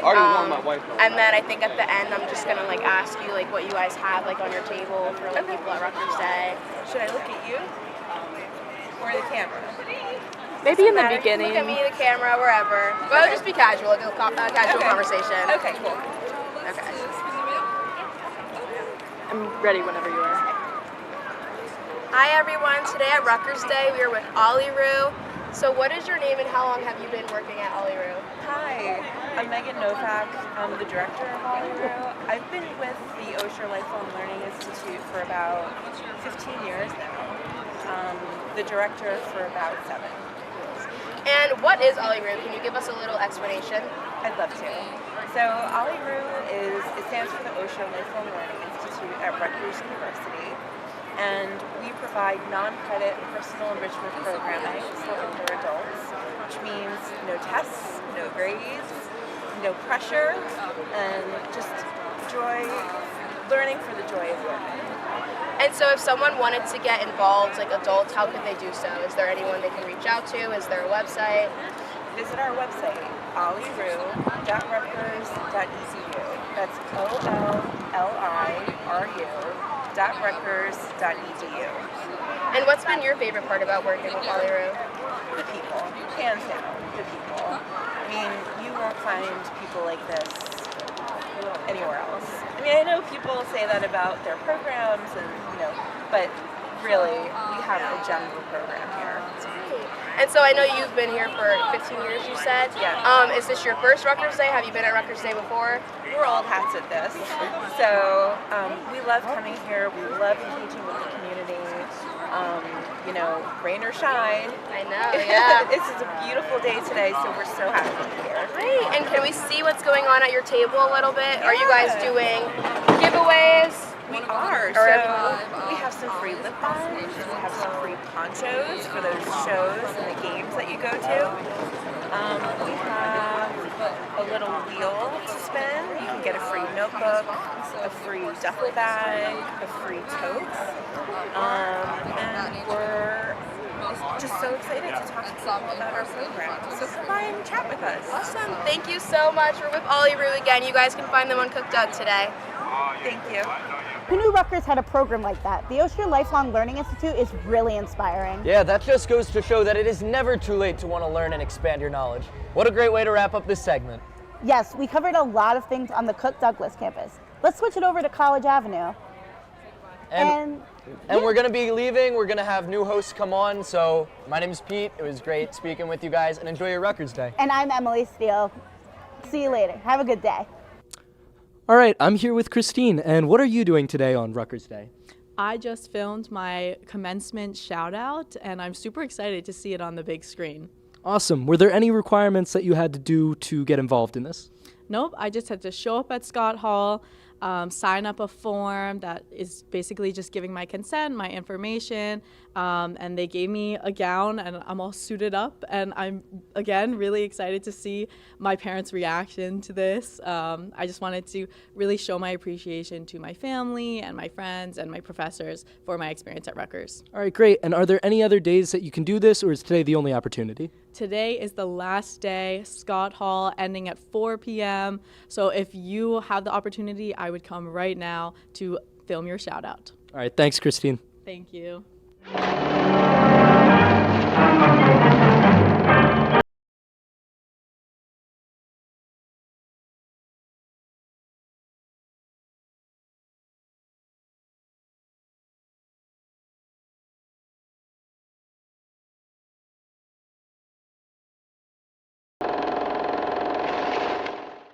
Hey guys, Pete again, and I'm here at the Makerspace with Thomas. Thomas, can you tell me a little bit about what you do here? For sure. So here at the Makerspace, I'm a student technician, and at the Makerspace, we offer a lot of different things. So we offer 3D printing, laser cutting, wood shop, textiles. We really bring it all in. And for all of these things we have courses to do all of that. So you go to our online Canvas course, you do that. We have in-person portions as well. And once you do that, you're good to go to use the machines. Using the machines are free. Just everything that costs you is material. Awesome, great. And where are you guys located? And also, all Rutgers students can use this? Yeah, we're located here at 35 Beru Circle, right on Livingston campus, right in the corner. And we're open to all Rutgers faculty, staff, and students, the whole greater Rutgers community of New Brunswick, Newark, Camden, and we even have alumni nights as well. So if you're an alumni, you can come by and swing them. That's awesome. So as you heard Thomas say, we can make t-shirts here, and I'm actually going to make the first Scarlet media merchandise that we've ever had. So Thomas, can you run me through how we're going to make that? For sure, let's do it.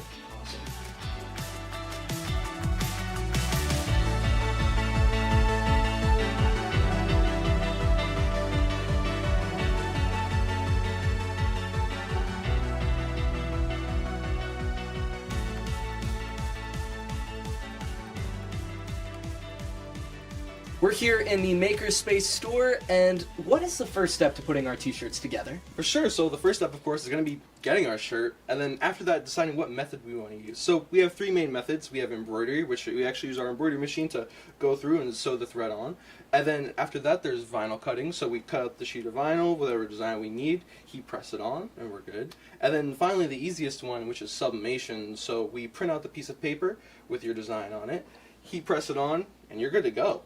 Awesome. Well, based off your explanation, I think we're going to use sublimation and vinyl. And we already have our designs ready, so I guess we just need to pick out 2 shirts. Sure. Could you grab the red and the white one? Yeah. And then what's the next step? Well, we're going to go to the vinyl cutting room. Let's do it. Awesome.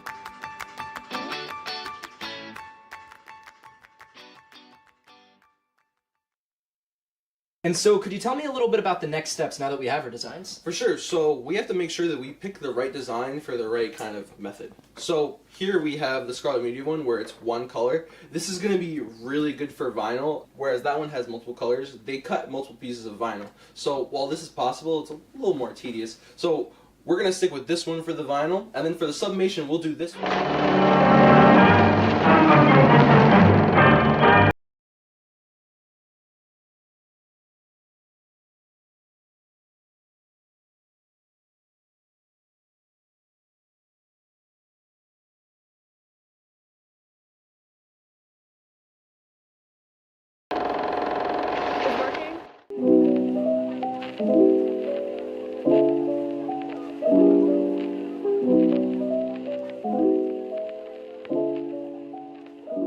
So today we're having the Recovery Rose coffee bike. So this is meant to be a way to bring conversation, to destigmatize all the negative connotations around addiction and around recovery and around things of that nature. So we decided to do coffee because on a college campus, everybody loves coffee. You're going to your classes, you're meeting up with friends, maybe at coffee lounges or Starbucks, and instead of paying for coffee, we decided, hey, let's give out free coffee to students and then just have a little conversation with them, again, to destigmatize the connotations around recovery. Not a lot of students know that Rutgers has collision recovery supports or even a recovery house where students in recovery can go and be in a substance-free environment.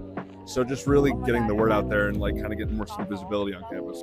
In a perfect world, the coffee bike would be out like same time of the day, every week, same place, and be more regular thing just so students know like, oh, there's the coffee bike, and like not just the coffee bike with free coffee, but it's the coffee bike that showcases the recovery house. It showcases collision recovery. So we've been working on launching the coffee bike for, I guess, a little over a year now, and we wanted a way to test it out, and I thought what better way than teaching communication students about it and implementing it in a classroom. Dr. Stewart and I are teaching health message and campaign design for the first time this semester, so I thought that it was a perfect match. Health communication, talking about collegiate recovery and Narcan, so I just thought it was a really good fit, and now here it is, come to life.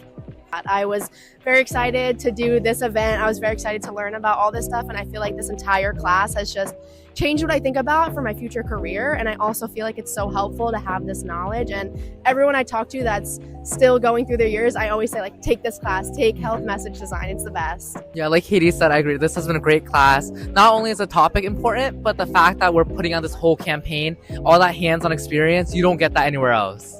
I'm very happy about the outcome of the coffee bike. I think a lot of people came, and the people who didn't get coffee, a lot of people left with knowledge, so it makes me happy.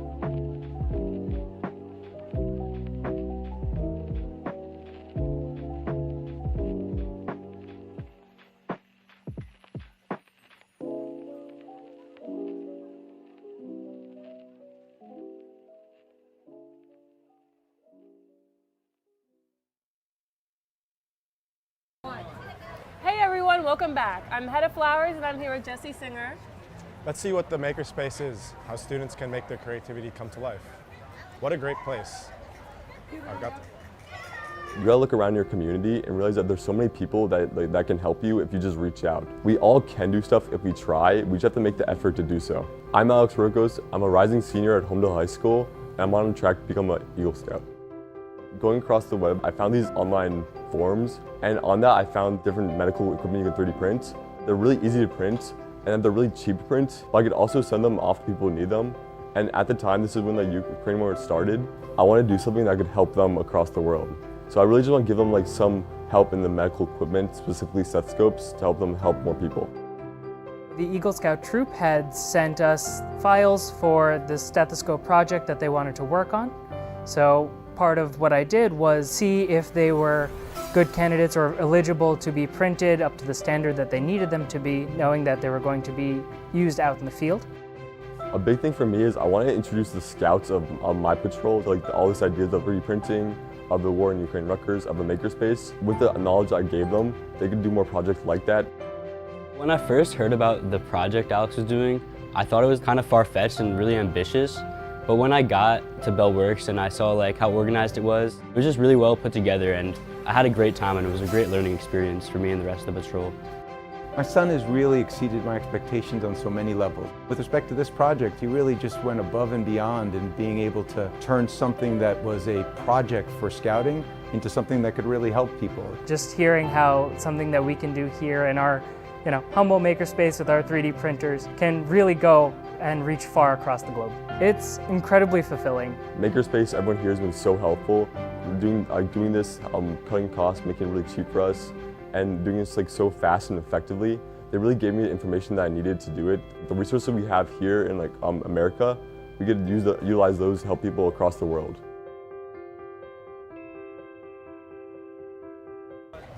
What a great place. I got to visit the makerspace. Me too. We sent our correspondent Pete to meet with the student worker, Thomas, to learn how to make t-shirts at the makerspace. Cue the video. Hey guys, Pete again, and I'm here at the Makerspace with Thomas. Thomas, can you tell me a little bit about what you do here? For sure. So here at the Makerspace, I'm a student technician, and at the Makerspace we offer a lot of different things. So we offer 3D printing, laser cutting, wood shop, textiles. We really bring it all in, and for all of these things we have courses to do all of that. So you go to our online Canvas course, you do that. We have in-person portions as well, and once you do that, you're good to go to use the machines. Using the machines are free. Just anything that costs you is material. Awesome, great. And where are you guys located? And also, all Rutgers students can use this? Yeah, we're located here at 35 Beru Circle, right on Livingston campus, right in the corner. And we're open to all Rutgers faculty, staff, and students, and the whole greater Rutgers community of New Brunswick, Newark, Camden, and we even have alumni nights as well. So if you're an alumni, you can come by and swing them. That's awesome. So as you heard Thomas say, we can make t-shirts here, and I'm actually going to make the first Scarlet Media merchandise that we've ever had. So Thomas, can you run me through how we're going to make that? For sure, let's do it.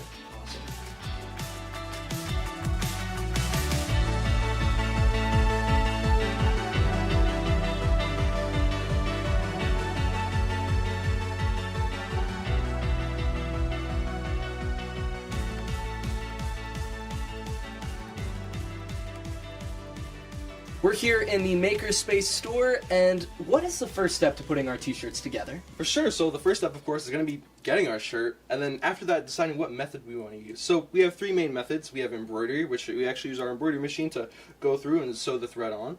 And then after that, there's vinyl cutting, so we cut out the sheet of vinyl, whatever design we need, heat press it on, and we're good. And then finally, the easiest one, which is sublimation. So we print out the piece of paper with your design on it, heat press it on, and you're good to go. Awesome. Well, based off your explanation, I think we're going to use sublimation and vinyl. And we already have our designs ready, so I guess we just need to pick out two shirts. Sure. Can you grab the red and the white one? Yeah. And then, what's the next step? Well, we're going to go to the vinyl cutting room. Let's do it. Awesome.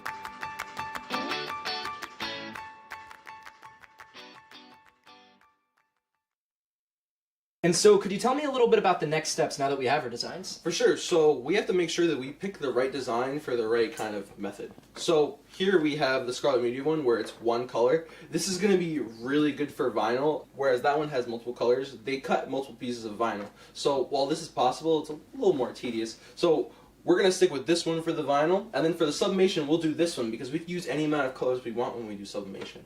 Cool. All right, and could we get into the next steps to making these shirts? Yeah, so first off, we're going to import our design and go from there.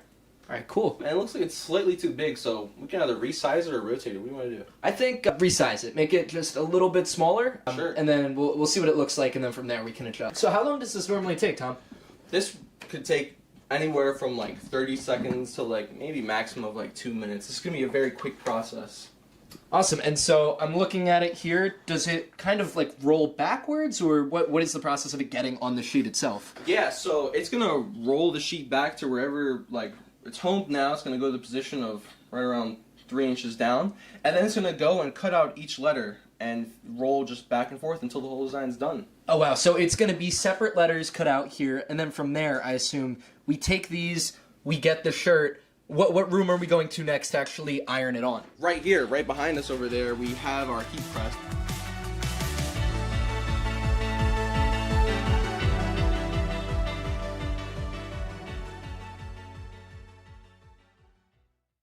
so we have our vinyl design. What's the next step to making the shirt? For sure, so what we're going to do is we're going to take our shirt right here, take it off the hanger, and what we're going to do is we're going to fold it in half so that we're able to create a crease line right down the middle of it and know where our design is perfectly placed. So we'll take it like this, just get the sleeves going, get them lined up, and if you can move that over for me. Yeah, of course. Yep, thank you. We're going to take this like this, and we're just going to get it all lined up like that. All right, awesome. And so, as Thomas told me earlier, safety is key. It gets really hot over here, so we actually get our gloves on to make sure we're not burning ourselves. And then, what's the next step? Yeah, so we're going to take this sheet over here, and just make sure that we get all the wrinkles out and that we're evenly pressing it. So, we're just going to take this and press it. It also helps in case anyone before used the heat press and there's a design on the bottom of it. Protects from getting any other designs on your clothing, because you don't want someone else's design on it. No. Your cool design. Yeah, of course. We're going to make our Scarlet Media merch. Yeah. Come around here? Yeah, come around. All right, awesome. Here we go. And right now we're actually at 330 degrees. You can feel the room heating up. Am I lined up? Are we good to press it down? Yeah, you're good. Once it's locked over, yeah. All right, awesome. I'm going to press it down. And Thomas told me we're going to press it for just about 10 seconds, so I'm going to leave it going, and then I'm going to pick it back up. It's like a big iron. Yeah, it is like a big iron. Yeah. And there we go. We'll rotate this back around. And so it's going to be a little warm, but good thing you got those gloves on. Should I check? Yeah. Let's All right, take so off just the lift sheet. this up? Yeah, just take that sheet right off. All right. Yeah, and you'll see our shirt's nice and flat. We got that design. So. All right, great. Yeah. And then what's the next step from here? Yeah, so next we're going to take our vinyl and actually put that sheet on. Yeah.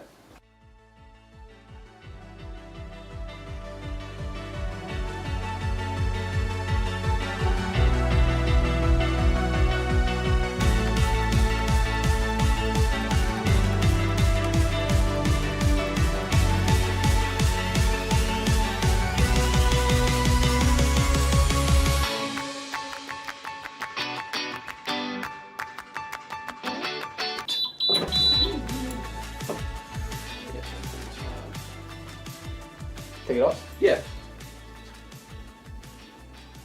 Yeah, so we have a reveal. And then, so I'd say, Pete, let's go ahead and just peel it real slowly and see what we got going on. All right. I'll hold it down for you. Let's see. Does it come off? It's looking good. Oh, it looks great, man. Yeah, go the whole way. All right. I don't know about you. I think that's turning out great. Dude, this is awesome. Yeah.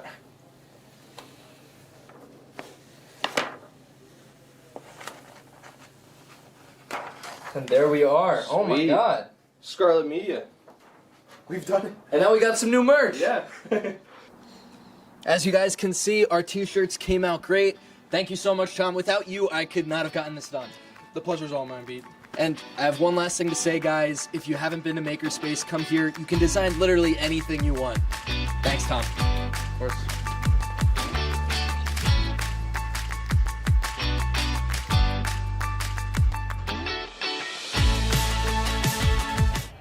Whoa, that looked pretty easy to make, and it was inexpensive. I'm going to Makerspace. I made shirts at the boardwalk that cost $50. Let's see how Pete's shirt turned out. Yeah, guys, long time no see. I'm back here with the shirt that we made at the Makerspace, and then we actually made another one too. I'll just get this out. So we made this, we made the one that I'm wearing, and it was super simple, really inexpensive. All you have to do is go over to the Makerspace on Livingston, and I'm telling you guys, you have to get over there. You can make shirts, you can make stickers, and Makerspace is so creative. Speaking of creative, have you guys heard of Grid? I don't think I have. Well, Rutgers Grid is game research and immersive design, and they recently created a new game. I've had the chance to get an inside look at how they bring their games to life. At Grid right now, we're collaborating with VPPA on a series of games called In Their Shoes, which puts players in the shoes to take on the identity and roles of people that are in abusive relationships. VPVA is the Office for Violence Prevention and Victim Assistance, and we primarily support students who have been affected by interpersonal violence. So that looks like domestic violence, partner violence, stalking, harassment. The In Their Shoes game is a really great opportunity to break the stigma around domestic violence and sexual violence. There's a lot of stigma around why people stay, why people don't report, why people don't leave. They are really difficult conversations that we're having, and so to make it a game allows students to have some distance between the topics that we're talking about while still being able to recognize, oh, I may not have had this experience, or I may never have talked to anyone who had this experience, but through the game they're able to see the ins and outs of what it looks like to be potentially in an unhealthy or abusive relationship. Collaboration is everything at GRID and for this project.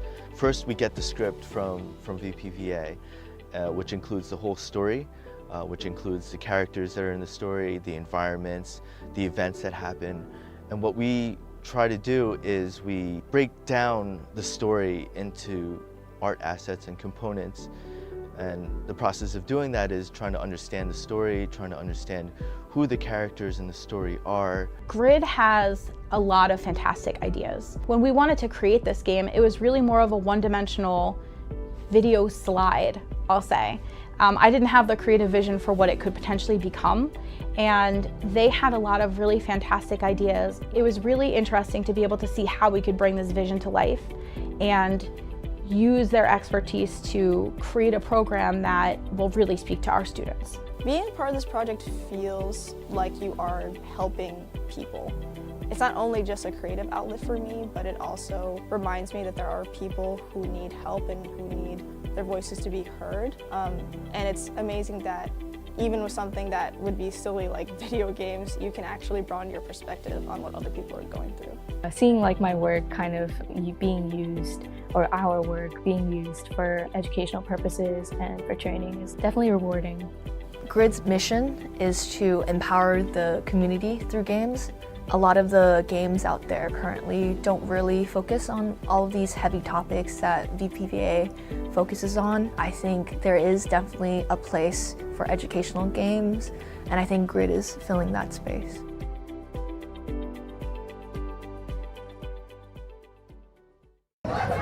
Wow, I don't think I've ever seen a game like this before. The story behind it is really important for students to know. GRID was able to make an interactive game that was also educational. We have another cool and creative club with us. Let's find more about what the animation club has to offer. So what's it like for you guys in the animation club? It's a really fun time. I really enjoy the community that we have. It's just very tight-knit. We're very close. We even have like club events that happen outside of the actual club meeting times as well. Okay, awesome. We go to places like ice skating and NYC, Mocha Fest. We just do it for fun. We're probably going to go to Indochine after this, honestly. Yeah. Yeah. That's great. And I heard you guys are working on a new short called I Need You. Can you talk a little bit more about that? So basically, I Need You is about a cat baker who runs a successful bakery all by himself, except one day he gets overworked and he starts taking his work home with him. And he has to learn to accept help from his family. And how can students get more involved with the animation club? So we got stuff like our Instagram, our YouTube page, we got our Get Involved page. We also got a Discord server where we do most of our communications. So most of this stuff you can find via our Get Involved page. Awesome. Well, thank you guys so much. Animation Club, everybody. There are so many amazing clubs here at Rutgers with the GRID and the Animation Club. They're all making creative things. There's another fun club here today that's hosting a cosplay cafe. Let's go and check them out.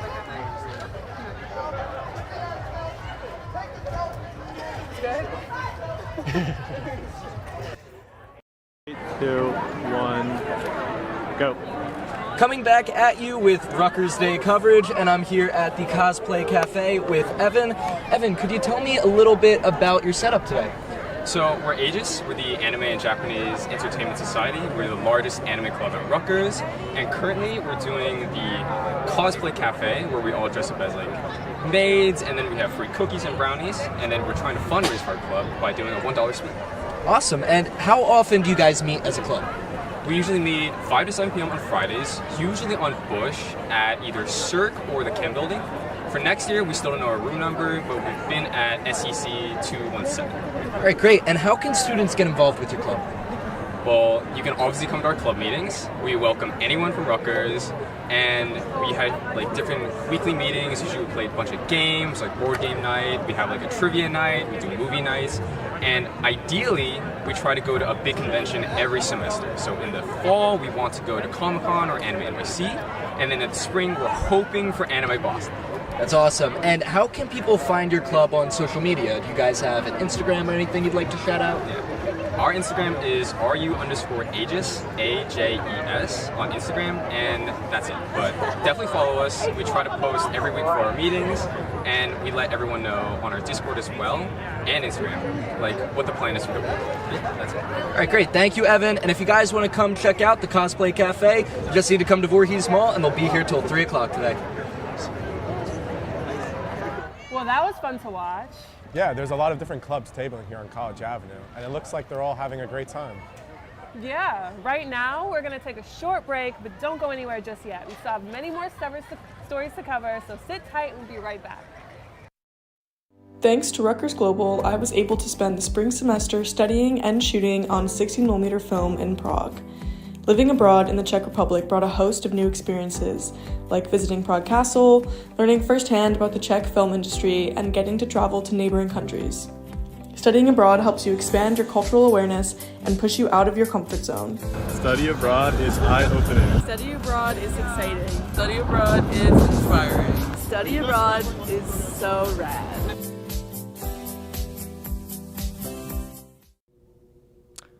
All right, I'm here with Christine, and what are you doing today on Rutgers Day? I just filmed my commencement shout out, and I'm super excited to see it on the big screen. Awesome. Were there any requirements that you had to do to get involved in this?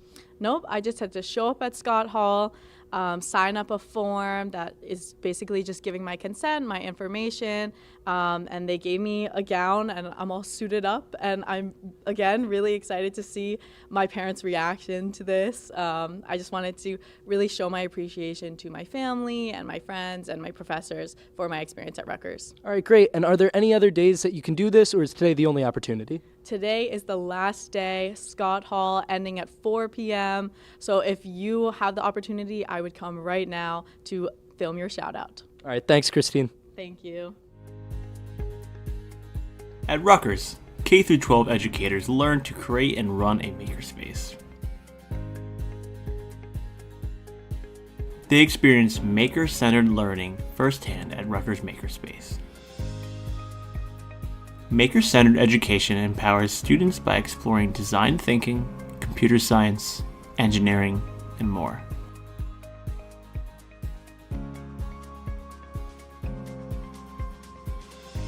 Bring innovation to your classroom.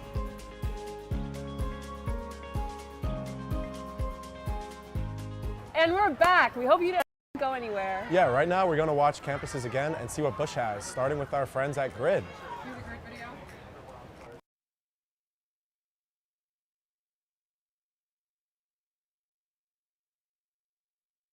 Hey everyone, it's Head of Flowers here with the Rutgers Day broadcast, and I'm here with Rick. Would you mind introducing yourself? Yeah, hi. Okay, so I'm Rick Anderson. I'm Director of Virtual Worlds and Game Research and Immersive Design.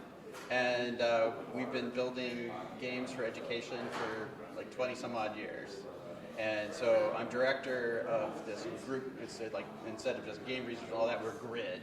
And so Grid basically engages faculty in their research and in their educational, like, hey, how do we do this fully online? So we make virtual environments. So today's demo is actually using a technology called Gaussian splats. And we scanned our Grid lab, and I put it in a game engine, and we have blocks and things all falling down, and we do hand recognition so it knows where your fingers are, and you can push the blocks in the room. So we were doing all kinds of new stuff that really relates to like the next generation of virtualization and interactivity. And how does an event like Rutgers Day help promote Grid? So one of the things that's really nice about Rutgers Day is that we've got so many people from the community here and all ages. So it's really nice to give people an idea of like, okay, you're a young kid, you're an adult, you're a parent, and like sometimes like this is the first time you see games in action for education. And sometimes it helps a parent understand their kids playing games can also be educational, and like the kids kind of get a chance to see at the university, maybe you can make games that impact people, that are serious or fun, but about learning. Can you explain the demo a little bit more? Yeah, so the demo is basically I took a quick video of the room and it turned it into 3D. So I basically put in the game engine the 3D space and I transport people there by using the camera and having it find your fingers and your hands and your body. So you virtually walk into the space just using a plain camera. Got it. And can you talk about the expo a little bit as well? So let's see, the expo is that the event? Or, okay, and then Rutgers Day, actually one of the really cool things was there's Ag Field Day, which is sort of the agricultural component, and then the Rutgers reorganized and did a whole like, hey, let's do Rutgers Day and bring everybody together for it. And so I was at the first Rutgers Day, and we actually did the virtual Livingston campus. I built it out in 3D, and people could virtually walk around it. And so essentially basically real in-person Rutgers Day, and then during COVID and stuff it was virtual everything, so my team is all about building virtual community for that. And then now we're also back in person and we're reconnecting with the community, seeing who all the people are and what their interests are and what all the crazy ideas the kids and the families have. Yeah, amazing exposure for such a unique project. Thank you guys so much. Thank you. Perfect. It's always so cool seeing how Grid brings games to life. Yeah, they're great. Well, we're going to go ahead and check out Makerspace again, too.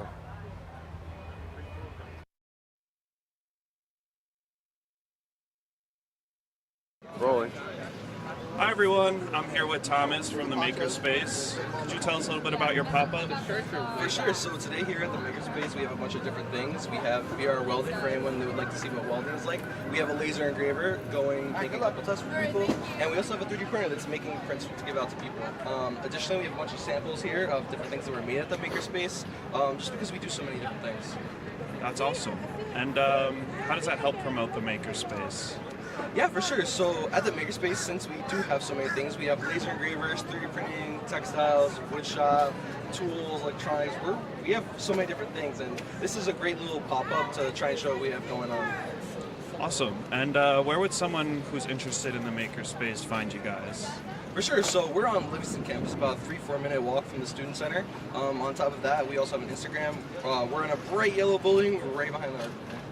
Awesome. Thank you so much, Thomas. That was the Makerspace. Come pop out behind the Bush Student Center. I said it before, but I'll say it again. Makerspace makes the coolest stuff. I need to get over there and make a t-shirt and some stickers. Up next, we'll be talking about another great opportunity at Rutgers. Let's take a look at the Math, Science, and Computer Science Center and see what they have to offer.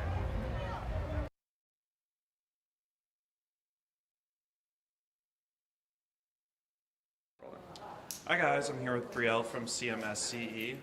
Could you tell us a little bit about your pop-up? Sure. So we work in the K-12 world with STEM and STEAM. So we decided to highlight some of the robotics and coding that we do. So we brought in our Zero robots for students, adults, everybody to try out, drive. But what's great is you can actually do all types of coding, block coding, JavaScript too. And then we brought our little robots, which are easy bots, where they actually color to create the coding. So it helps for your younger kids to be able to learn how to code. And we do a lot with computer education, so we thought it would be a great way to highlight those programs that we have going on. Awesome. And how does that relate to continuing education and our DOTS programs? So our CMSE does a great job of working with basically birth to death, which is kind of our philosophy at DOCS. We're working with K-12 students in the classroom. They're coming to us, and then we also work with K-12 teachers doing different programs. We have a Rutgers Start Education program where teachers are getting continuing education credits in the STEM areas to bring back, and then we also do all kinds of professional development, and then we run camps too. So we kind of hit learning throughout all the ages.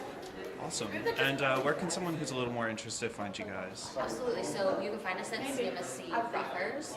If you just Google that, we're also on Instagram, Facebook, and Twitter. So all the social media to search for us too. Thank you, Brielle. What a cool program! We haven't even seen our next segment, which is about rocket building. Let's check out the students part of that club.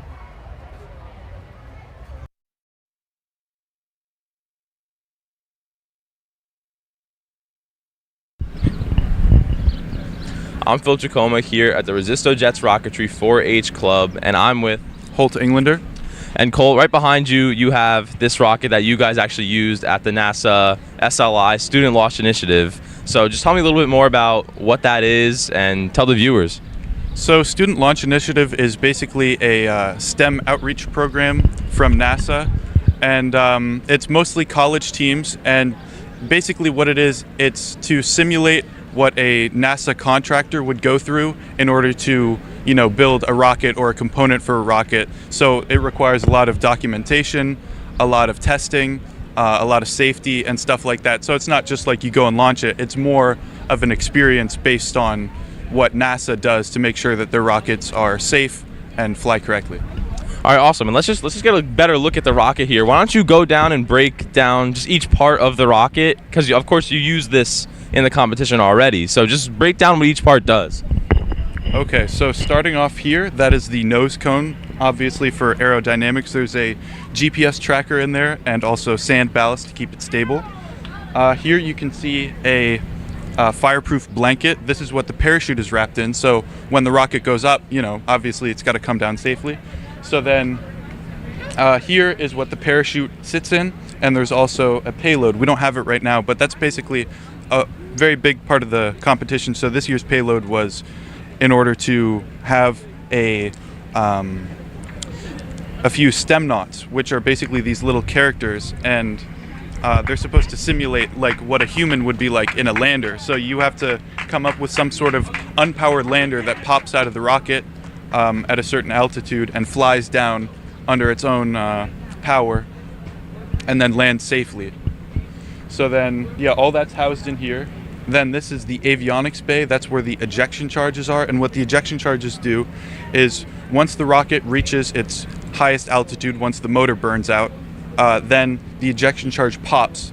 And then these components right here separate, and then the first parachute comes out, and that's a small one, and that one will slow it down a little bit, but not too much, until it falls to about roughly 800 feet, and then a second ejection charge pops, and then a larger parachute opens up and it slows down dramatically. And then after this, the payload would come out and fly down. This would be ours. We didn't end up flying ours. We had to do more testing, and we couldn't end up flying it at the competition, the final launch. But at that point, it would have been flown down. It would have been controlled but unpowered, so no propeller or anything like that. It was like a little glider. And then the rocket comes down safely. It lands kind of spread out like this because all the sections are kind of popped apart. And then, we walk out, we collect it, and get all of our data and stuff like that from, our flight computers, like the altitude. And this rocket is roughly like around 9 feet tall, and it goes up to about 3,900 feet. All right, well, Cole, thank you so much. And I love what you're doing here, and yeah, keep it up. Thank you. Thank you. I can't believe we have students representing NASA. Those rockets were so sick. It sure looked like a lot of fun, making test models of rockets. Well, let's check out another program here with Rutgers Neurosurgery.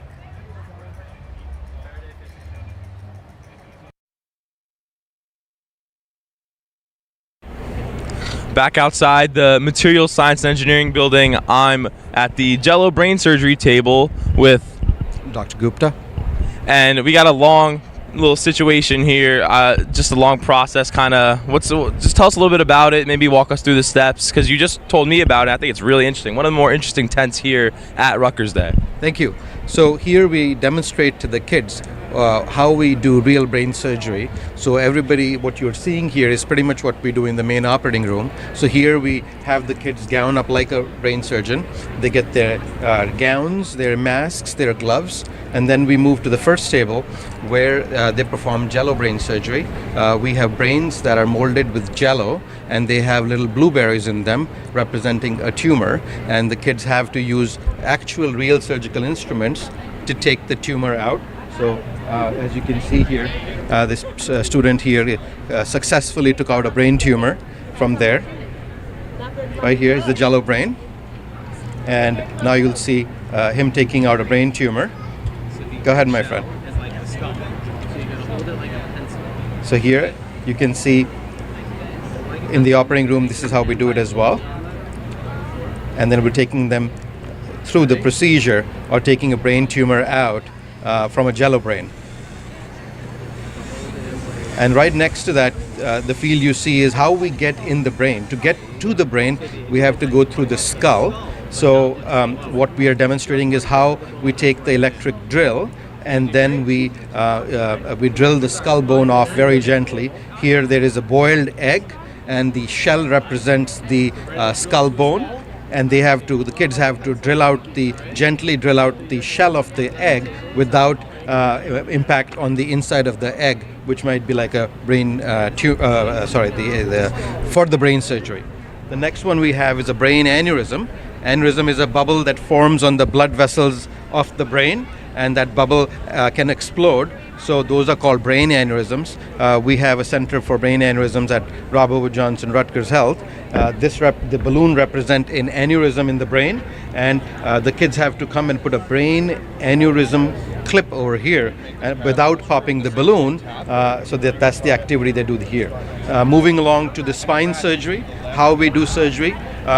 Here are examples of the spine in the upper part of the spine, and that is the lower part of the spine. And when we fuse the spine, we put some rods and screws, and these are examples of the real actual screws and rods that we use in the operating room right here. So the student has to complete that task of putting a screw in the spine to fuse the abnormal areas of the spine.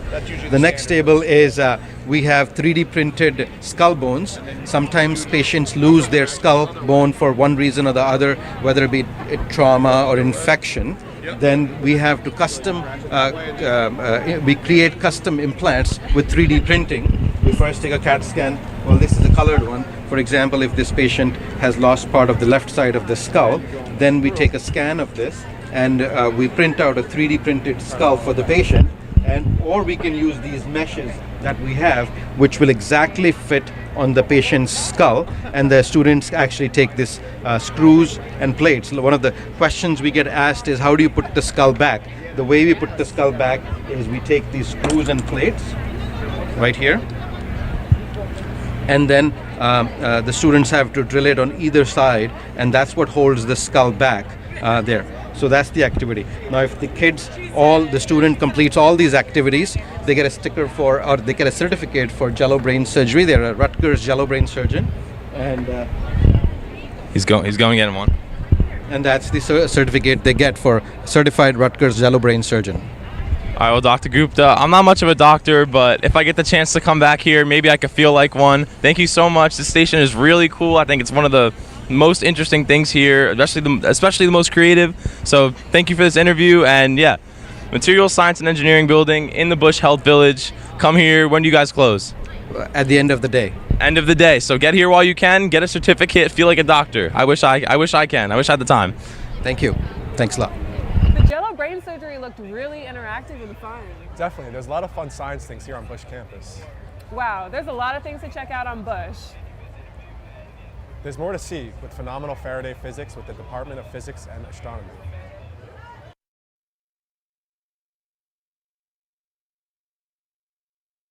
My name is Dave Maiulo, and I've been the physics demonstrator here at Rutgers University in the Department of Physics and Astronomy since 1986. Our show for Rutgers Day is the phenomenal Faraday Show, and it's basically another one of our long line of shows. We've been doing it for over 25 years, Mark and myself, and the show is just an hour and a half of science demonstrations that are engaging.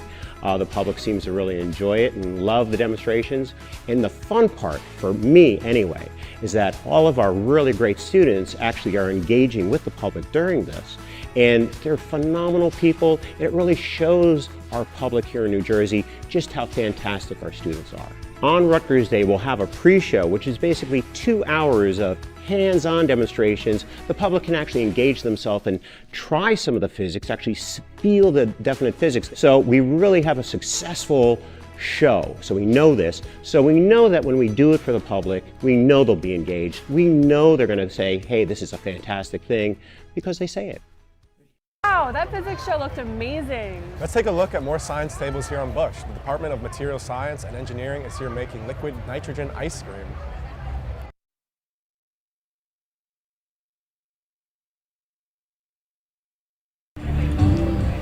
I'm here outside the Material Science and Engineering Building on Bush campus, and I'm Behind me is the very popular liquid nitrogen ice cream tent. I'm here with Professor Lehman. And Professor, can you explain just what this tent is, how this process works? Because this is obviously, we just started Rutgers Day and it's already been very popular. Exactly. Well, liquid nitrogen ice cream illustrates a lot of the concepts that we teach our students in material science. To begin with, liquid nitrogen is a common reagent, if you will, that's used to chill things when we want to fracture polymers to do electron microscopy. We use liquid nitrogen. Here we're using it to super cool mixtures of cream and sugar, ice cream if you will, so that the crystals that form are nanoscale. It gives a very smooth, delicious ice cream. And of course, we get a lot of enthusiasm from the students. That's Avi Patel pouring the liquid nitrogen. We have Lexi Medley, Bethany Stanton. I've had these students in class. They're excellent at all phases of material science and packaging. So here it is. This is what we end up with. Sort of a fine semi-crystalline material, not unlike many polymers. Let's see how they did. What do you think? Delicious. You guys need to put down all this equipment and start eating ice cream with us. So, yeah, you want to interview me eating the ice cream real quick? well, why not? But let me say one more thing. Go ahead. What we're really trying to achieve here is to show the public one of the elements of material science. We are not the most well-known department in the School of Engineering, so we need more outreach. And this is one of the many ways in which we do it. I think it's a pretty smart way to do it. Ice cream's always popular. Okay, so give me the microphone now, and we're going to ask Philip to do a test taste of our ice cream. So, I don't know, what flavor did they put in? Does it have a distinct flavor? Yeah, it's definitely vanilla. Yeah, we love vanilla, yes. But we do mint chocolate chip later on. We do chocolate. We used to do rum raisin, but that's not permitted anymore, okay? No bueno for rum raisin. Anyway, Philip, what did you think? Well, it's interesting. I consider myself a big ice cream guy, and having this, I think it's pretty good. I think even with how hot it is out here, the ice cream's, it's not melting a ridiculous amount. It tastes good. It tastes great, and there's more flavors coming up. These flavors, they look a little even. We got some serious chocolate going on. Yeah, it looks like it. So material science and engineering building. Thank you, Professor. Thank you so much for doing this. You guys will be here all day. We'll be here all day long. We'll be here all day long. Come on up to Bush Campus. Engineering. This is the Material Science and Engineering Courtyard. Ice cream for all. There you go. I've never seen ice cream served like that before. Honestly, that kind of made me hungry. There's more food here, actually. They're also making fiberglass cotton candy. Let's see what that's about.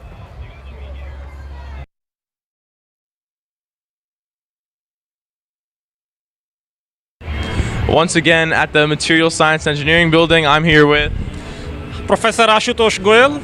And we are here, we're standing a little far away just because it's a little loud, the fiberglass cotton candy station. So, Professor, just talk to us a little bit about what the station represents and how exactly it works.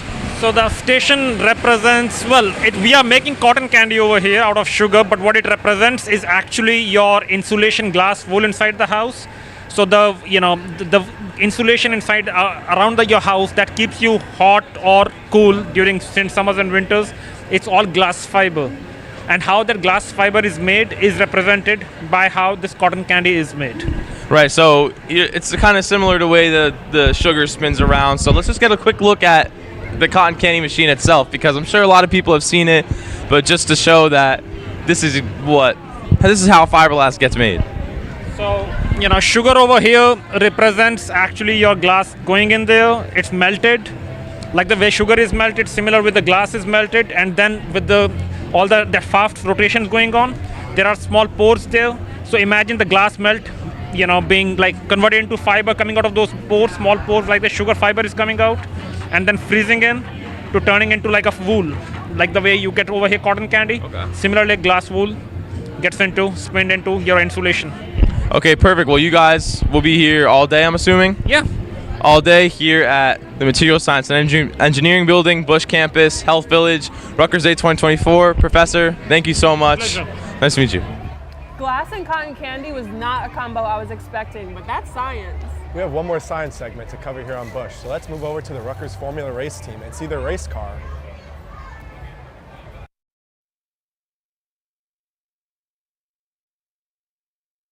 Rolling. Hey everyone, we're here at the Rutgers Formula 10. Can you introduce yourself for us and talk about your organization? Hi, my name is Zachary. As far as our team goes, we are Rutgers Formula Racing. We're a team of engineering students who design, build, and compete Formula One style race cars. Can you tell us a little bit about what goes into building this machine? Absolutely. So right after our competition ends in June, we start the design process. It'll take us throughout the rest of the summer into the fall semester.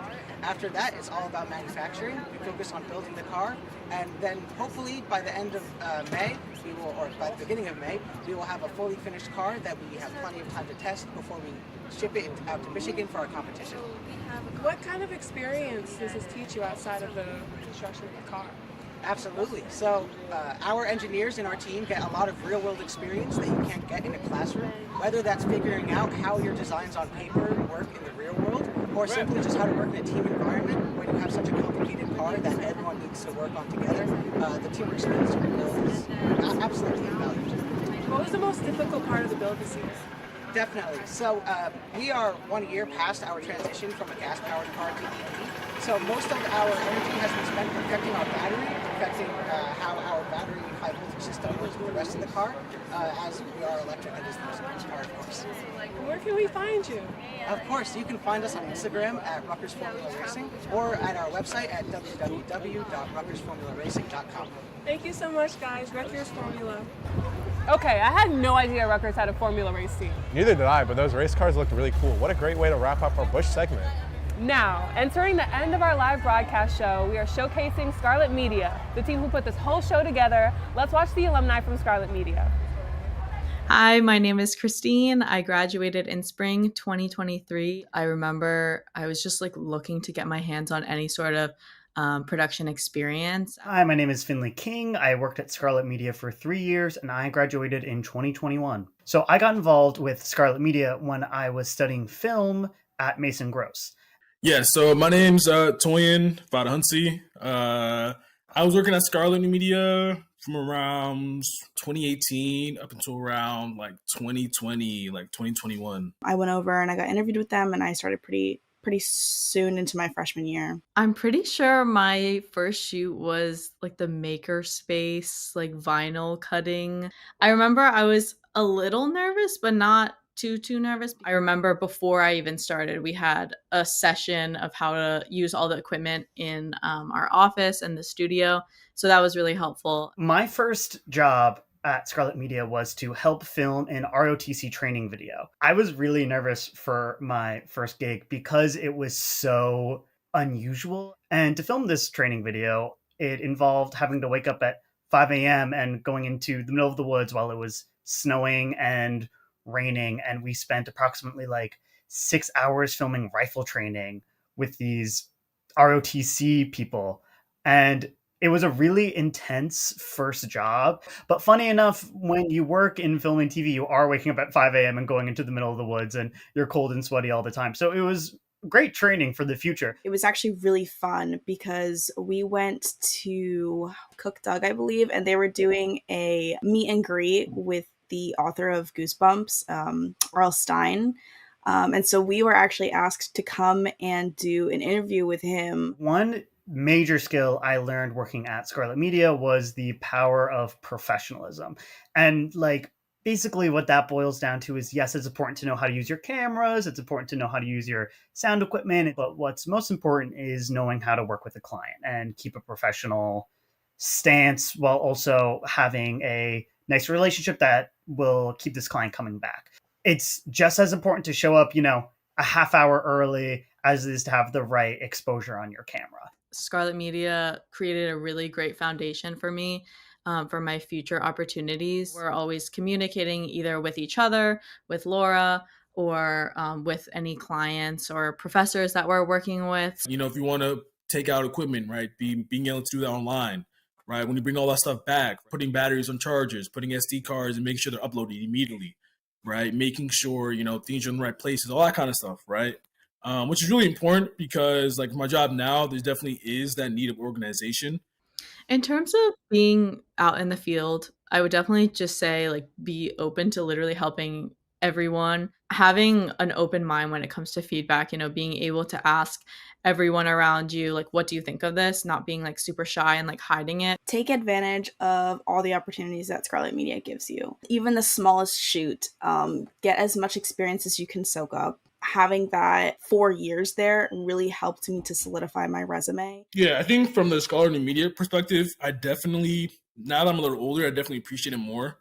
I think when you're doing it, it's kind of just like, this is a job. When you look back on it, at least for myself, it's just like, I didn't realize like how much fun I did have. Enjoy your time and like the flexibility that you have with this work, because I feel like outside of this world, sometimes there are like stricter rules. So being able to truly experiment with your style and the type of videos that you like to make and just like voicing out your ideas to a team is really valuable. What I missed the most and what I really appreciate was the ability to fail and learn from your mistakes. You're in an environment where you're supposed to be learning, and learning includes messing up or not making the right choice or just completely failing on a project, and learning how to fix your mistakes or learning how to better your actions in the future. I definitely look back at my time at Scarlet Media like with a really positive eye. Without that experience, I wouldn't have been able to learn as much or make like a certain network. My advice to future members of Scarlet Media is to lean into your weak side. So if you don't know how to work a certain piece of equipment, or you don't know how a certain tool works in Premiere, or maybe you want to learn visual effects and After Effects, you should really push yourself into working on those skills that you're not so good at, so you can become good at them. Really, what's going to make you stand out in the future is having a variety of skills, and at Scarlet Media, you can learn these skills. I definitely would say, take risks, definitely try new things, definitely just speak out and just be yourself. I think it's the best thing. One of my favorite jobs that I ever worked, ever at all. I still talk about Scarlet Media to this day. And I would say whatever you can grab onto, because getting your experience in sooner than later is definitely better.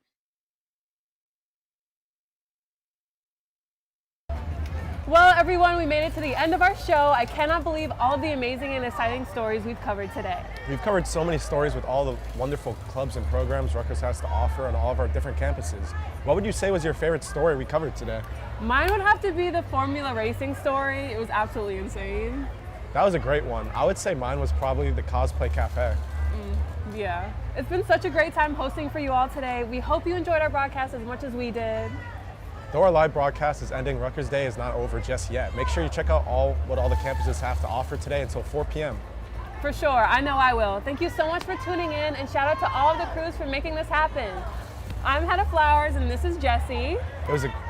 And then this is our crew.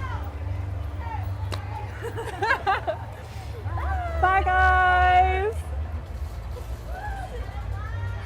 We're still going. Keep it.